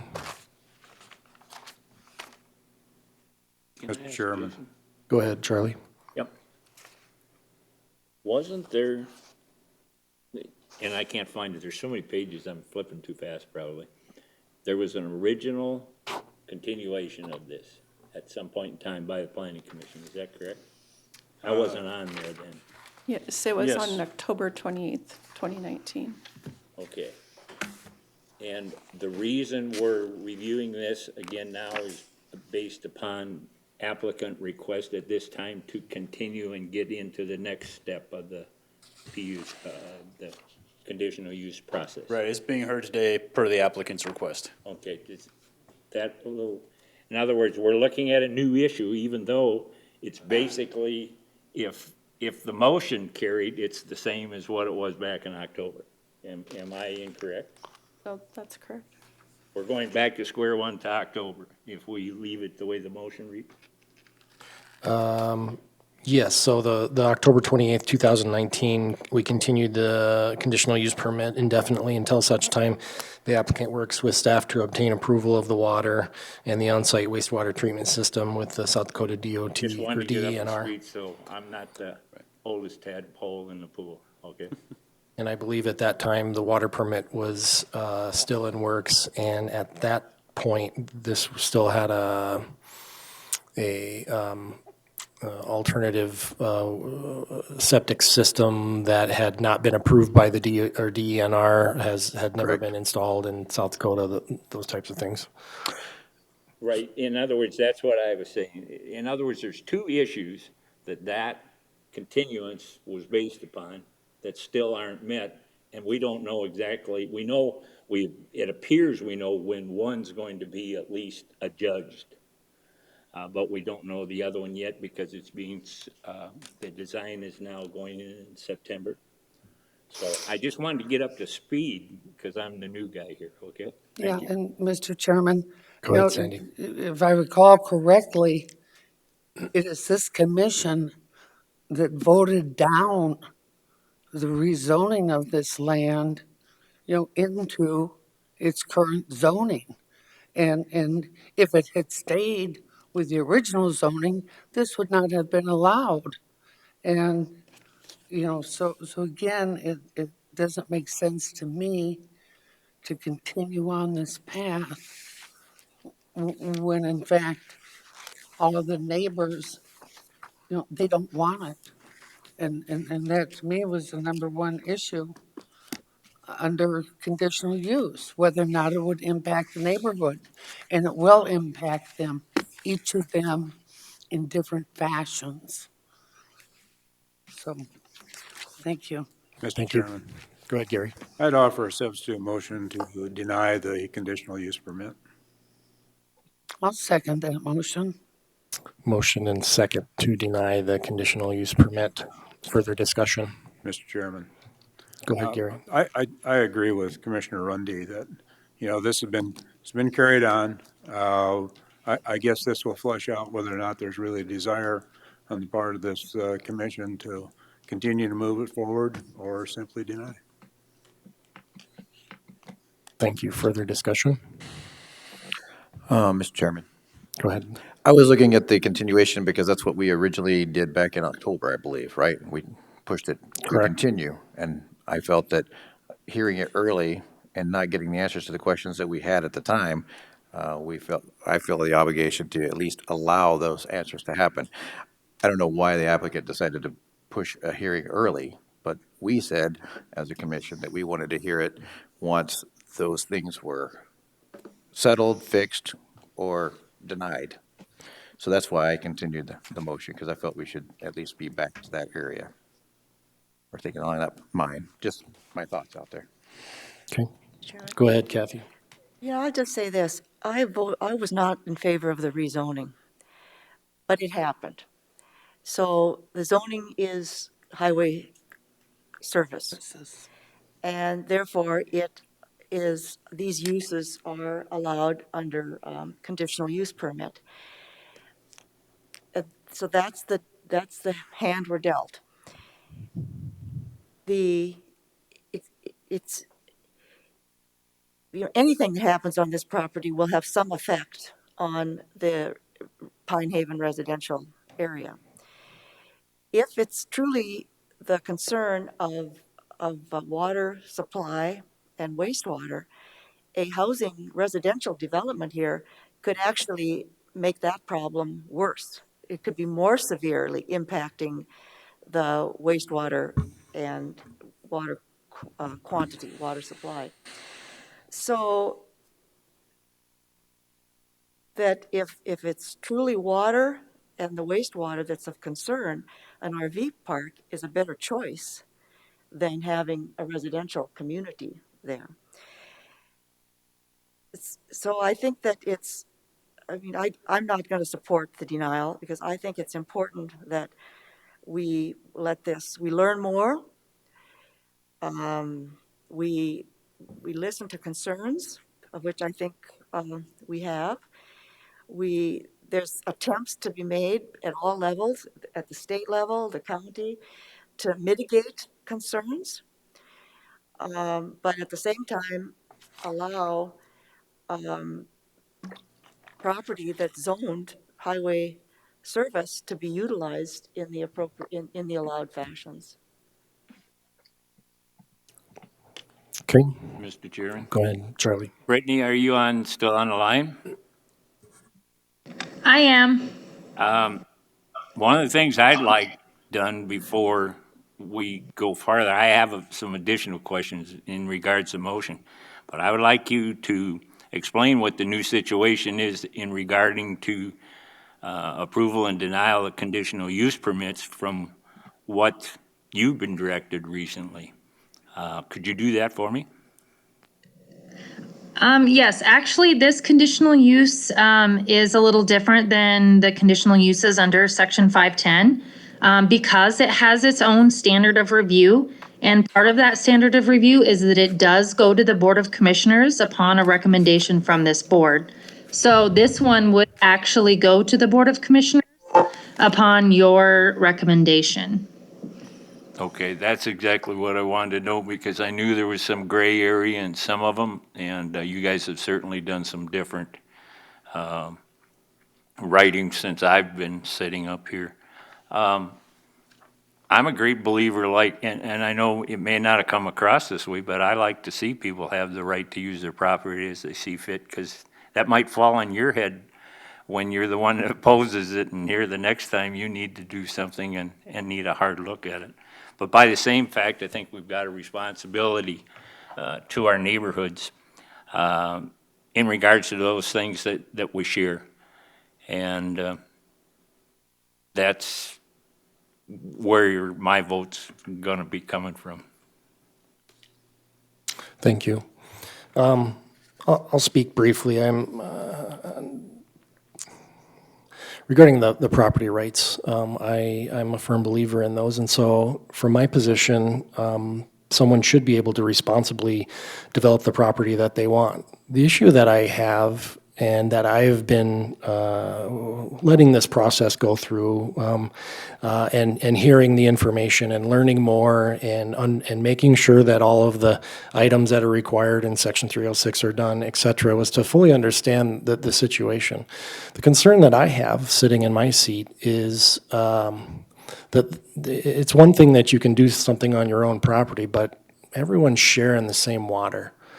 And my largest concern is the water. Ultimately, something will be there. Something will be upstream, downstream along the highway that that will be in this area, but I'm, you know, with this report, now I have a report from the state, and then I get to look at this and say, well, here's the gravel area that's likely part of the recharge area for the subdivision.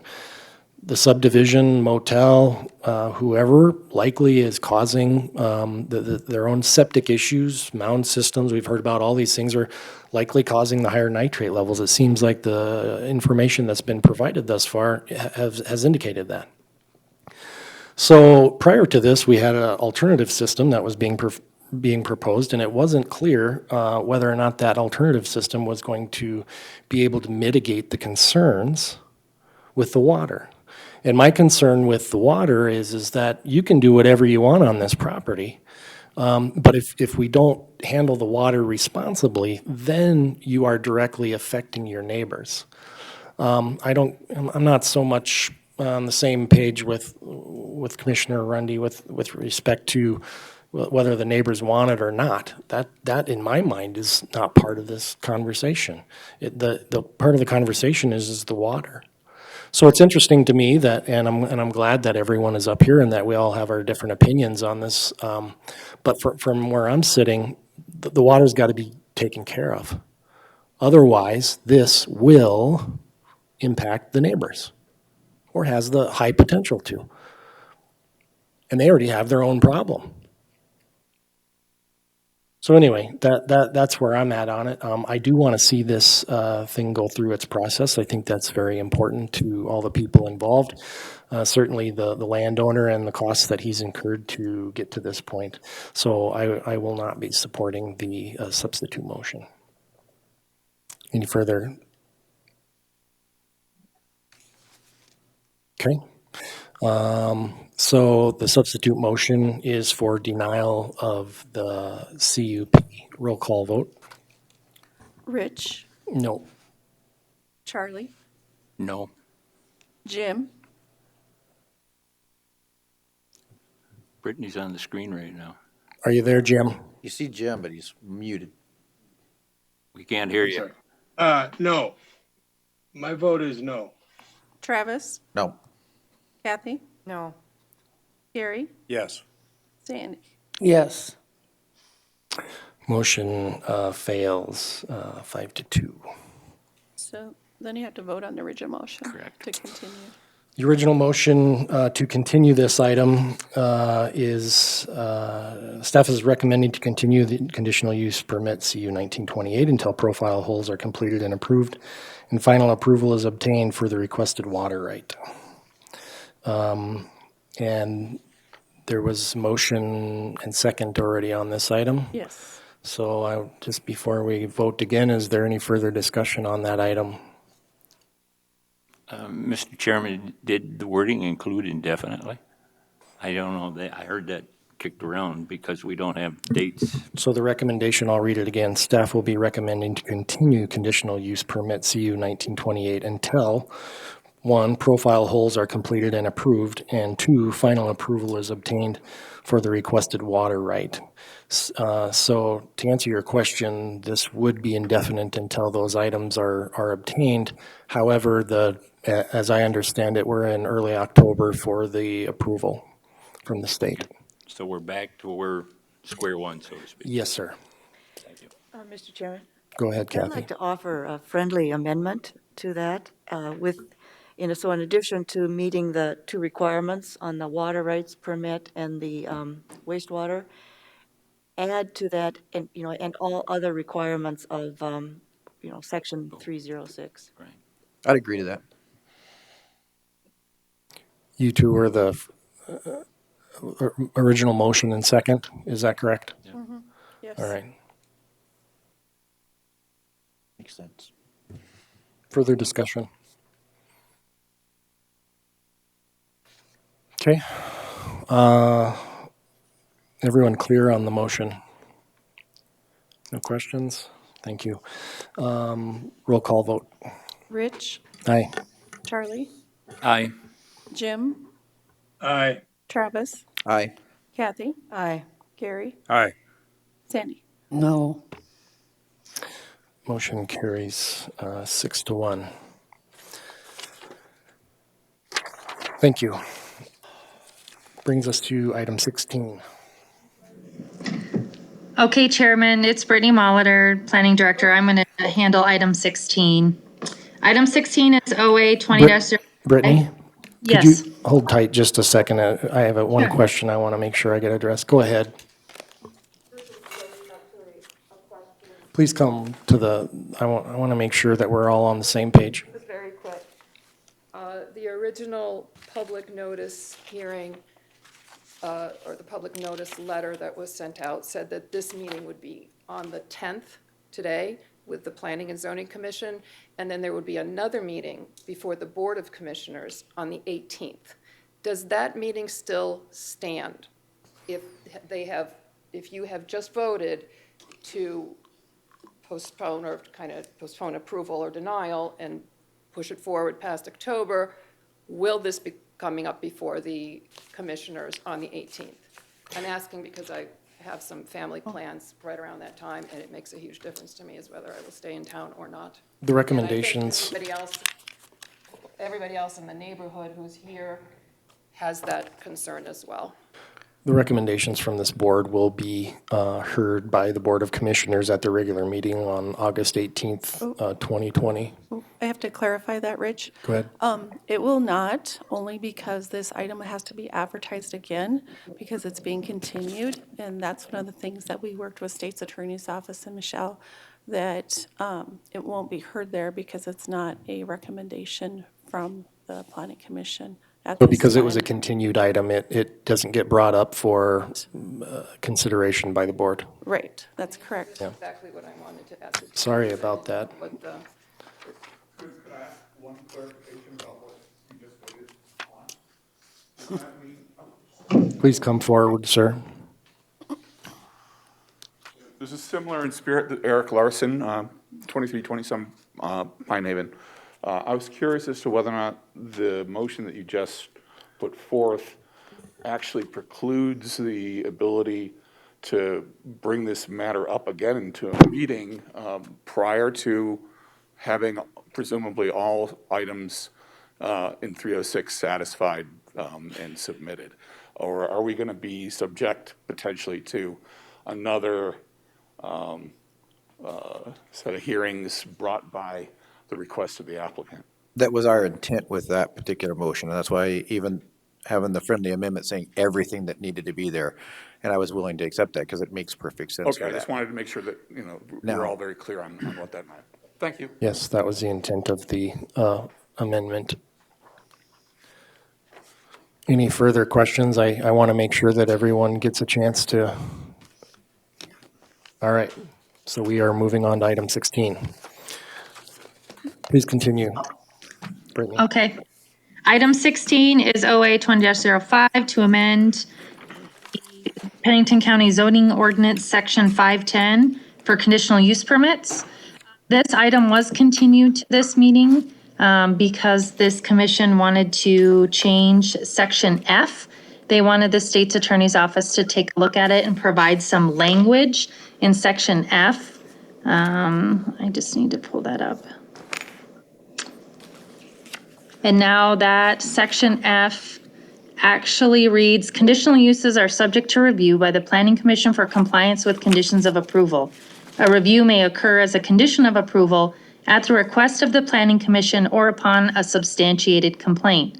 At the conclusion of the review, the Planning Commission may, 1, approve the continued use under the conditions already imposed, 2, approve the conditional use with additional conditions subject to another review, 3, schedule another review, or 4, schedule a revocation hearing in accordance with subsection I of this ordinance.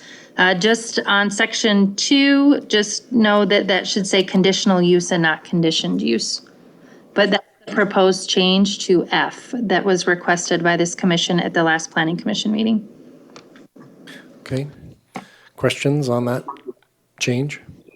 I wish they'd have highlighted it. I spent some time, and I had to go back to my old notes to find out what it was.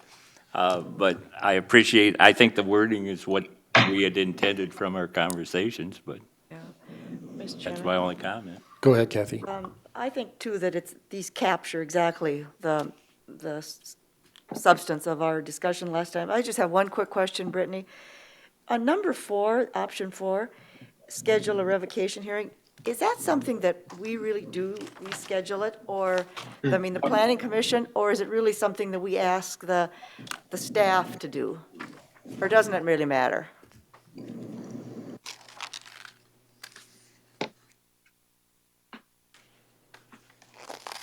Did you hear that, Brittany? Oh, yes, sorry.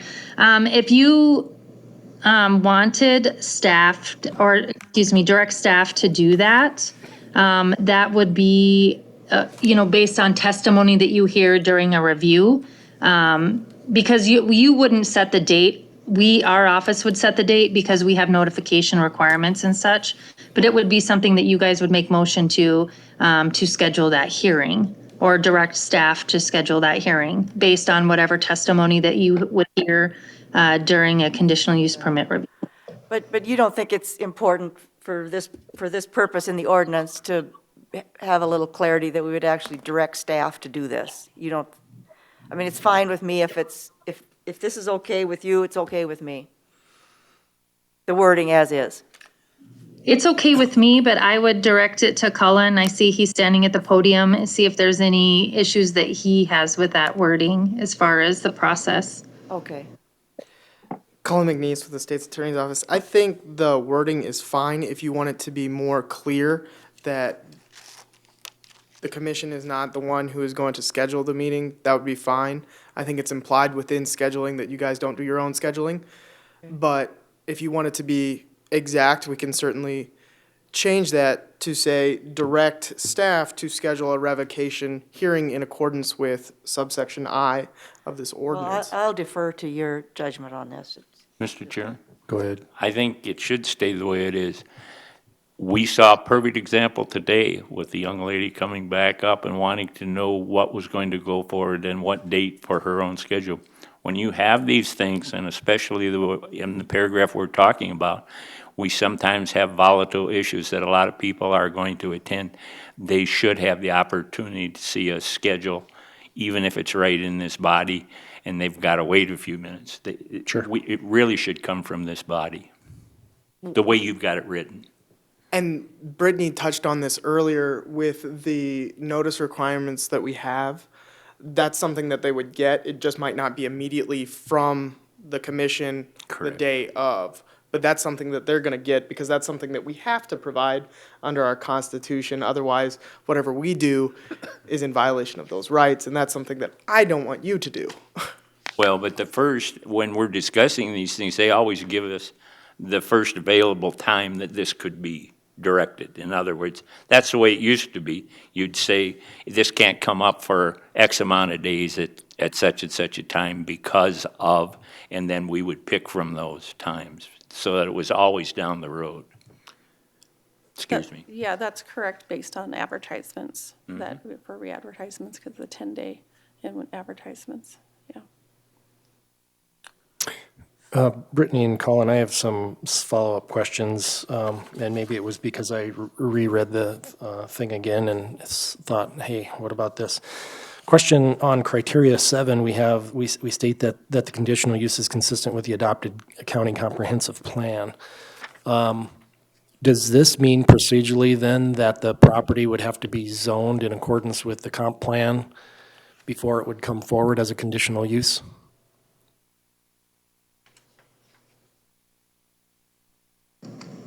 Otherwise, we would be working against ourselves, right? We wouldn't be able to say yes because one of them would obviously be no. Right, and we base our conditional use permit request based on current zoning, not on future land use zoning. Okay, so if they wanted to come forward with a conditional use permit, it would be in their interest then to change the zoning to a more applicable conditional use. They could. One scenario that we could see is, say that there's a conditional use on a property. It's a larger piece of property. They decide to subdivide the property. Now that zoning district does not necessarily meet those lot sizes, so they would have to rezone to the future land use. In theory, that would be the best. So taking that into consideration that that could happen, now you have a conditional use on a piece of property that's platted, which that use has been in existence for a while. You wouldn't want to put that type of property in that type of jeopardy and preclude them or not allow them to eventually plat. I think that's what that statement is saying, that you want to take a look at the overall picture. Our office tries to do that because we don't look at the immediate, what's happening now. We look at the big picture. We try to look at any owner that could own the property at the time, not just specific owners, et cetera. Does that make sense? Yes, I think so. I guess my only comment is whether or not, no, I think I understand.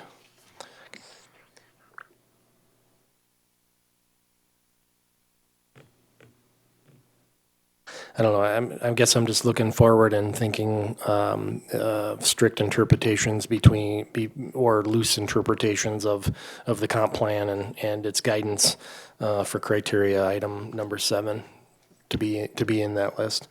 My next question was under item I, the revocation of the conditional use permit. The second bullet is the continued conditional use is a threat to public health, safety, or general welfare. Are we saying that when it was approved, it was not?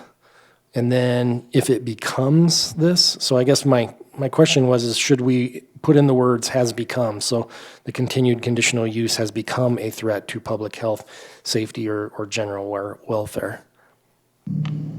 I would agree that was a good change. I think the intent of that is when you guys approve conditional use permits, or when, the Planning Commission approves conditional use permits, it's based on the fact that that use hasn't been established yet. You could get an operator user that could create a nuisance, and I think that that's where we want to have some protection, that in case they operate that conditional use in that manner, that we have some options to remove it. Conditional use permits run with the land and not with the owner. Yeah, so maybe the has become wording would be similar to continued conditional use is a threat. But does that make sense to everyone? I think it's a good change. On what my thoughts are there? Because we're talking about the revocation, and in my mind, that means they would have had to already have an approval, in which case the approved use, conditional use was okay, and now it's being sought for revocation. What has changed? I don't know. I guess I'm open Mr. to. Chairman? Go ahead. Go ahead, if you're. I just would simply say I think it's a good change because I understand the point that, as Brittany said, it runs with the land, not the owner, but the owner could be doing different things and it could become, what did they say, a threat to public health, safety, or general welfare. So I concur with that change. Okay. I guess I don't because of the word conformity up above in just under L. You're any conformity with the conditions of the approval of the permit. In other words, they're obviously operating out of that conformity, and that is a threat to public health, safety, or general welfare. I thought the conformity covered it, but that's the only reason I Conditional use permit must be established. In other words, we put the conditions there, they're not conforming to them. And we're saying that in the review, we are saying that there's a threat to public health, safety, and general welfare when you're not doing this. If I may, Mr. Chairman? Go ahead, You know, Kathy. I understand what you're saying, Charlie, but to me, this says is that there's some, those conditions are placed and thought through, to the best of knowledge at that time.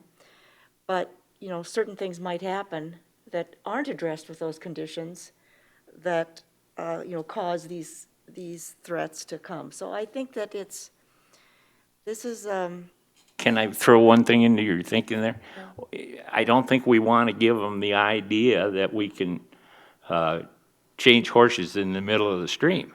In other words, we put a set of conditions up there, and if that's the case, I don't want them to think we can take them away from them, but I do want them to know that we can review them if they're not conforming to them. And so that was what I was Well, coming and from. I- In and other I- words, I think what you're doing, you're liable to give them the idea that we could change these conditions, and we can if we want to go through the whole process again. But I'm saying the review isn't intended to change conditions. It's to require performance of them. And I think that's clear in section F. Okay. I mean, I guess that's my point. This is if circumstances change and there really is a threat has developed Mhm. for some reason or another, they can take some action, so. It just occurred to me as I was kind of relooking at this, is that, do you think there should be a third bullet? And the third bullet should say, or if requested by the action of the planning commission, per section F or something, so that becomes another reason for scheduling the revocation hearing.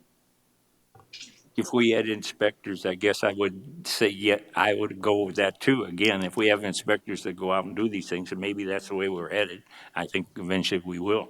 But then you have a red tag system like the city does, where they come out and red tag an item. They can't anymore perform that or deal with that.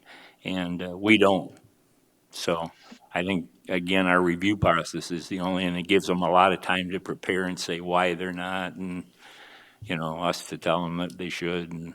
And I just worry that it's like if we had this other, we're telling them, we're sending them through the conditional use permit process again, and they've shortened up, as I understand it, because that was one of the things they trained me on a little before they stuck me in the chair, was the new idea of how they're going to consider conditional use permits. We're going to be the people that drop the gavel, and if they appeal, there's going to be some review of it based upon what, certiorari? Is it like a writ, a certiorari? Yeah. Okay, and if that goes our way, it's a done deal. Board of Commissioners are out. They can go have their lunch. So it's changed a lot, and I don't want to let them think we're trying to put an extra rule in here to take their condition away if maybe because we don't like it a couple of years later. No, and I wrote reverse argument question mark next to it.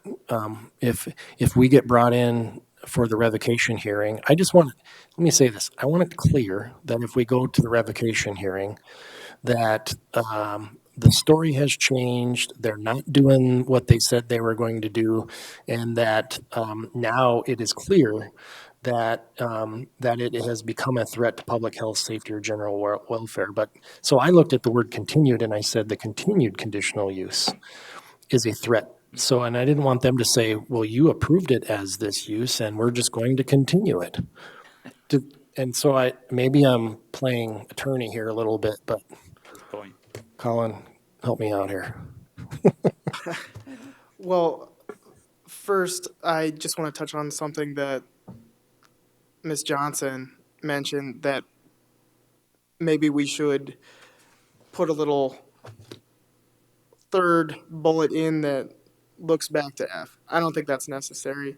The way you read ordinances, the way you read statutes, the way you read contracts is you read everything together.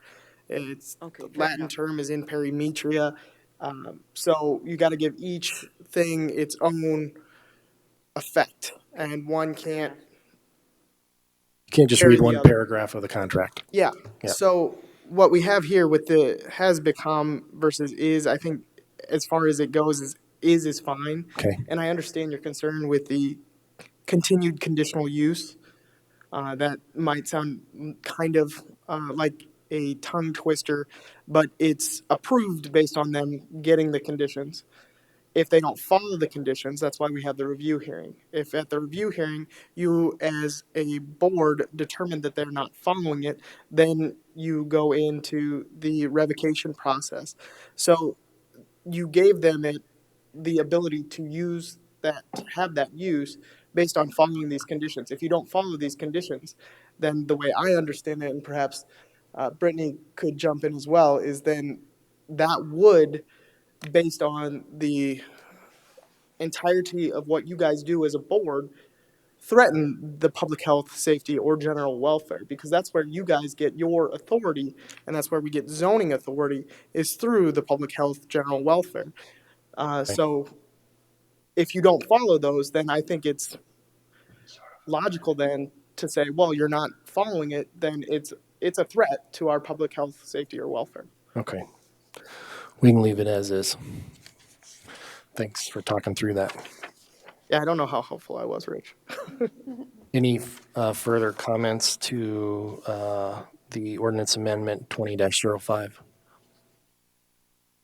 And so if this gets approved, if we approve this today, when does it become in effect?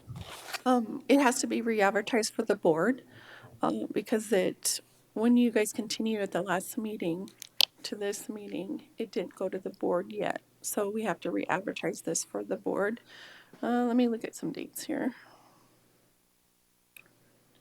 The only reason I'm saying this is that will item 15 that we just reviewed today have to be, the conditions are now slightly worded slightly different, so that report will have to be redone for when they bring it forth again in October? Right, though, based on the information that Mr. Eisenbrown, the applicant, supplies to us, we'll update the conditions based on the information that gets supplied to us. Yeah, but I think we have 5 now, and there'll be 7 conditions, so it'll just be a different report. Are you talking about the RV park? Yes. Right. I'm talking about the conditional use process right now has 5 conditions, right? And this will have 7? Won't the RV park be grandfathered because it's based on conditional use permit dated in 19? That's correct, yeah, so his won't apply to this new one Okay. that's going forward. All right. Never mind. Okay. So this one's based on advertising. It'll get heard in September in front of the Board of Commissioners. Okay. Thank you. Further discussion? With that, staff recommends approval of ordinance amendment OA 20-05. Before you guys take anything else up, in F, in the body, where we go through 1 through 4, when we were drafting this, I don't know if I used the correct language in approve the continued use, because I noticed on agenda page 1, it says the extension. So I don't know if that was a poor word choice on my part. Say again, where are you at? So if you look at F, review of conditional use, we have the 4 different, under 1 and 2, approve the continued use under the conditions already imposed, to approve the continued use with additional conditions. I chose that language, but if you look at agenda page 1, just flip over your page to the front of the packet, under number 3, under the consent agenda, it talks about how staff in the final paragraph said to recommend approval of the extension of the conditional use. So I didn't know if extension was the correct terminology, or whether continued use would be fine. And I just wanted to clarify that with you guys here today. So Makes the use review more open. You can put more things under review the way it's written, can't you? In other words, if you put extension, then it only applies to one type of review. We extend them all the time, though. Yeah, that's true. So, I mean, I can see what you're saying. So you'd say, 1, approve the extension of the conditional use under the conditions already imposed, approve the continued use with additional conditions subject to another review, and schedule another review, or for schedule. Okay, I see where you're going. Brittany, do you have any thoughts on that? I guess I don't, kind of semantics here a little bit. In our staff reports, we do use the extension of. So I guess it would be up to you. Or, it really doesn't matter to us. In my mind, it says the same thing. Whether you extend the conditional use, it means you're extending their ability to have the conditional use, or you approve the continued conditional use. So I'm kind of with you. I think it's the same. I don't have any I think preference. it's fine the way it is. They mean the same thing. Yeah. Good question. Anything else? Okay. Staff recommends approval of ordinance amendment OA 20-05. Is there a motion? I'll move approval. Second. Motion and second. Further discussion? Seeing none, roll call vote. Rich. Aye. Charlie. Aye. Jim. Aye. Kathy. Aye. Gary. Aye. Motion carries. Item 17, County Board Report. You want to take that away, Brittany? Sure. Sorry, I have to click through here.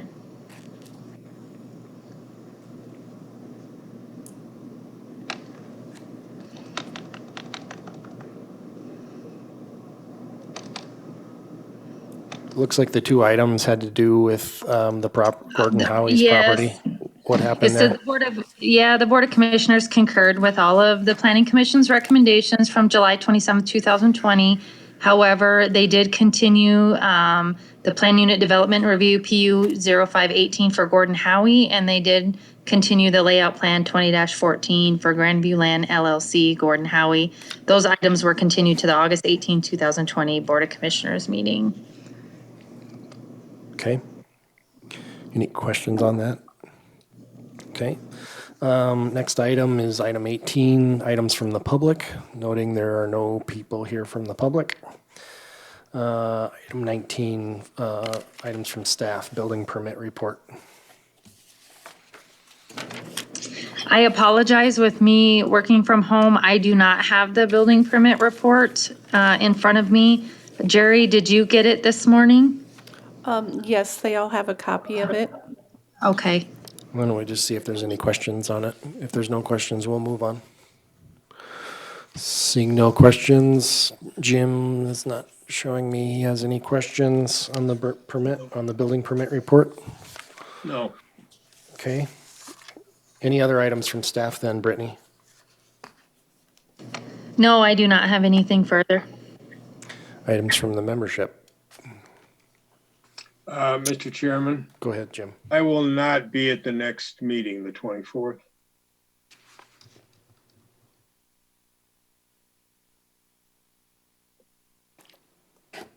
I just have one thing that I wanted to throw in.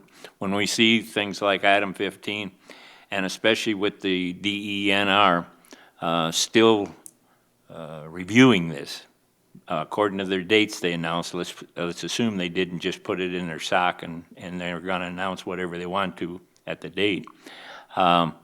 Sometimes I think we have to be represented as a county.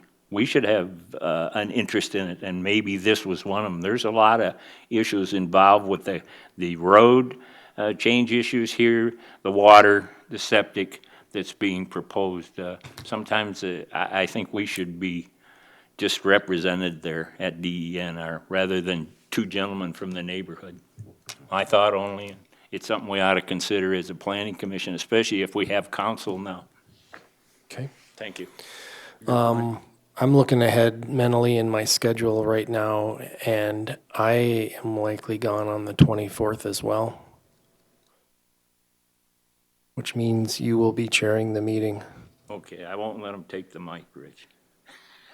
I'll go down with the ship. Because Jim is vice and you're second vice. That's right. I will follow up on that and confirm all that.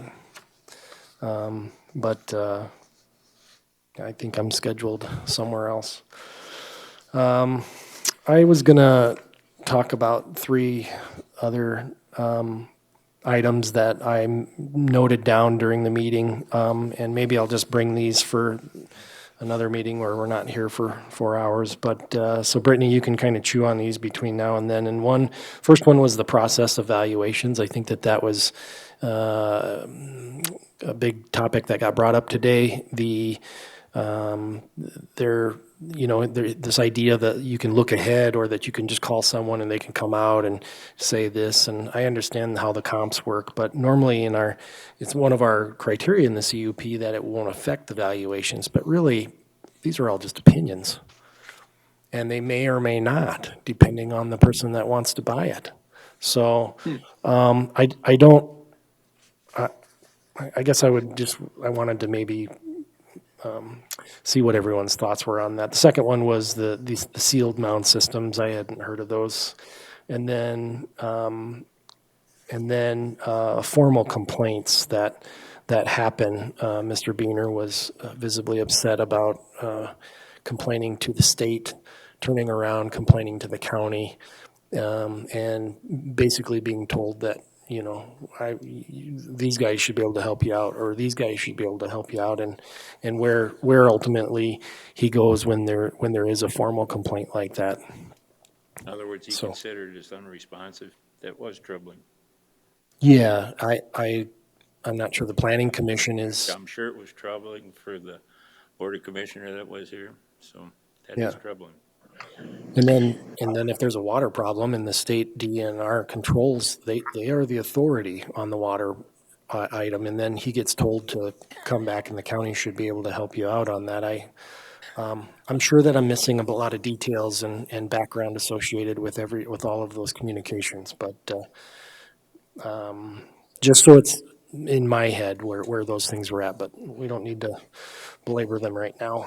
I'll bring this at the next time. Rich, it's ahead. Brittany. Sorry, I don't mean to interrupt. Just a couple of things, just real quick. I know you don't want to go over them too much on that. The sealed mound systems, I think he's talking about an evapotranspiration bed. I think he's confusing that. They are a mound system. They're on an impervious liner. I think that's what he's indicating. That's not what he had told us, and that's not what was in the emails. Correspondence between myself, him, and his engineer. That was the first that I had heard that they were looking at evapotranspiration beds. And then as far as Mr. Beener's complaints, because they were filed anonymously, so to speak, I know that he did talk to us about it.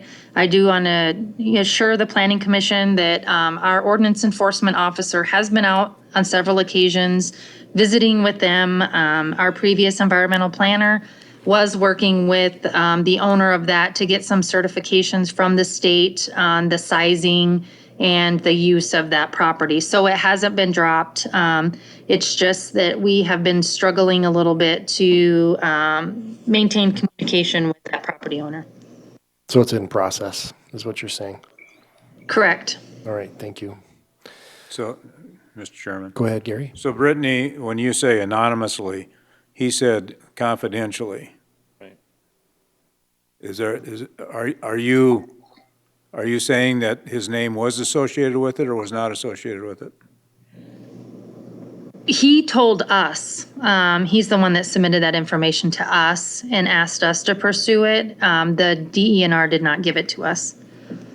So you don't know if his name was associated with the formal complaint filed with DENR?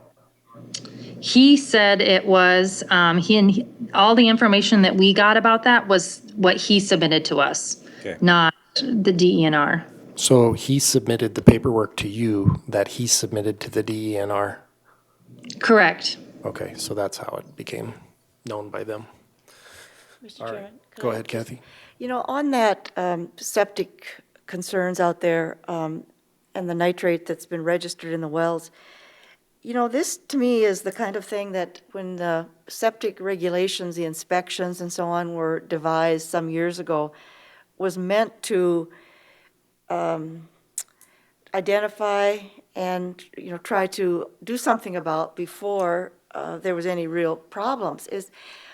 Where's the breakdown, Brittany? Why isn't the hotel or the lodge or whatever it's termed there, why aren't they being held accountable for their septic system leaking? Can I throw in something first?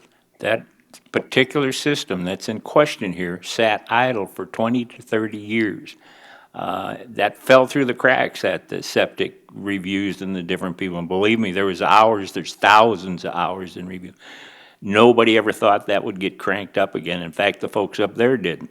And I wonder whether now we're also looking at something that may have fallen through the cracks in the operation of that, just starting it up again. Whether something has happened here, Brittany, and that needs to be looked into in regards to that motel. I'm done. Okay, and that was something that our staff had looked at, and Stephanie was the one that actually put that GIS map together for you that had the geology information with all of those address points. So on those address points, we assume that they have a septic system on those address points. And if you look, there's a lot of concentration of address points in those areas. So I think those are some of the things of concern, and those are something that moving forward, you know, in platting and looking at densities, that we may have to consider in the future. We do have other subdivisions in the county that have similar issues, where their recharge area for their wells are, you know, the input where their septic is, you know, the recharge for their wells. And unfortunately, just because of the convoluted geology of the Black Hills, it's not an uncommon thing. It's something that our ordinance is just pumping every 6 years. Yes, it does look at that as far as whether the system is functioning, but it doesn't take into consideration the amount of load that may be going into a small area. Good point. Further items from the membership? Seeing none, I'd entertain a motion for adjournment. So moved. Second. Motion second. Further discussion? Seeing none, roll call vote. Rich, Aye. Charlie, Aye. Jim, Aye. Kathy, Aye. Gary. Aye. We're adjourned. Thanks, everybody. Thank you. Thank you.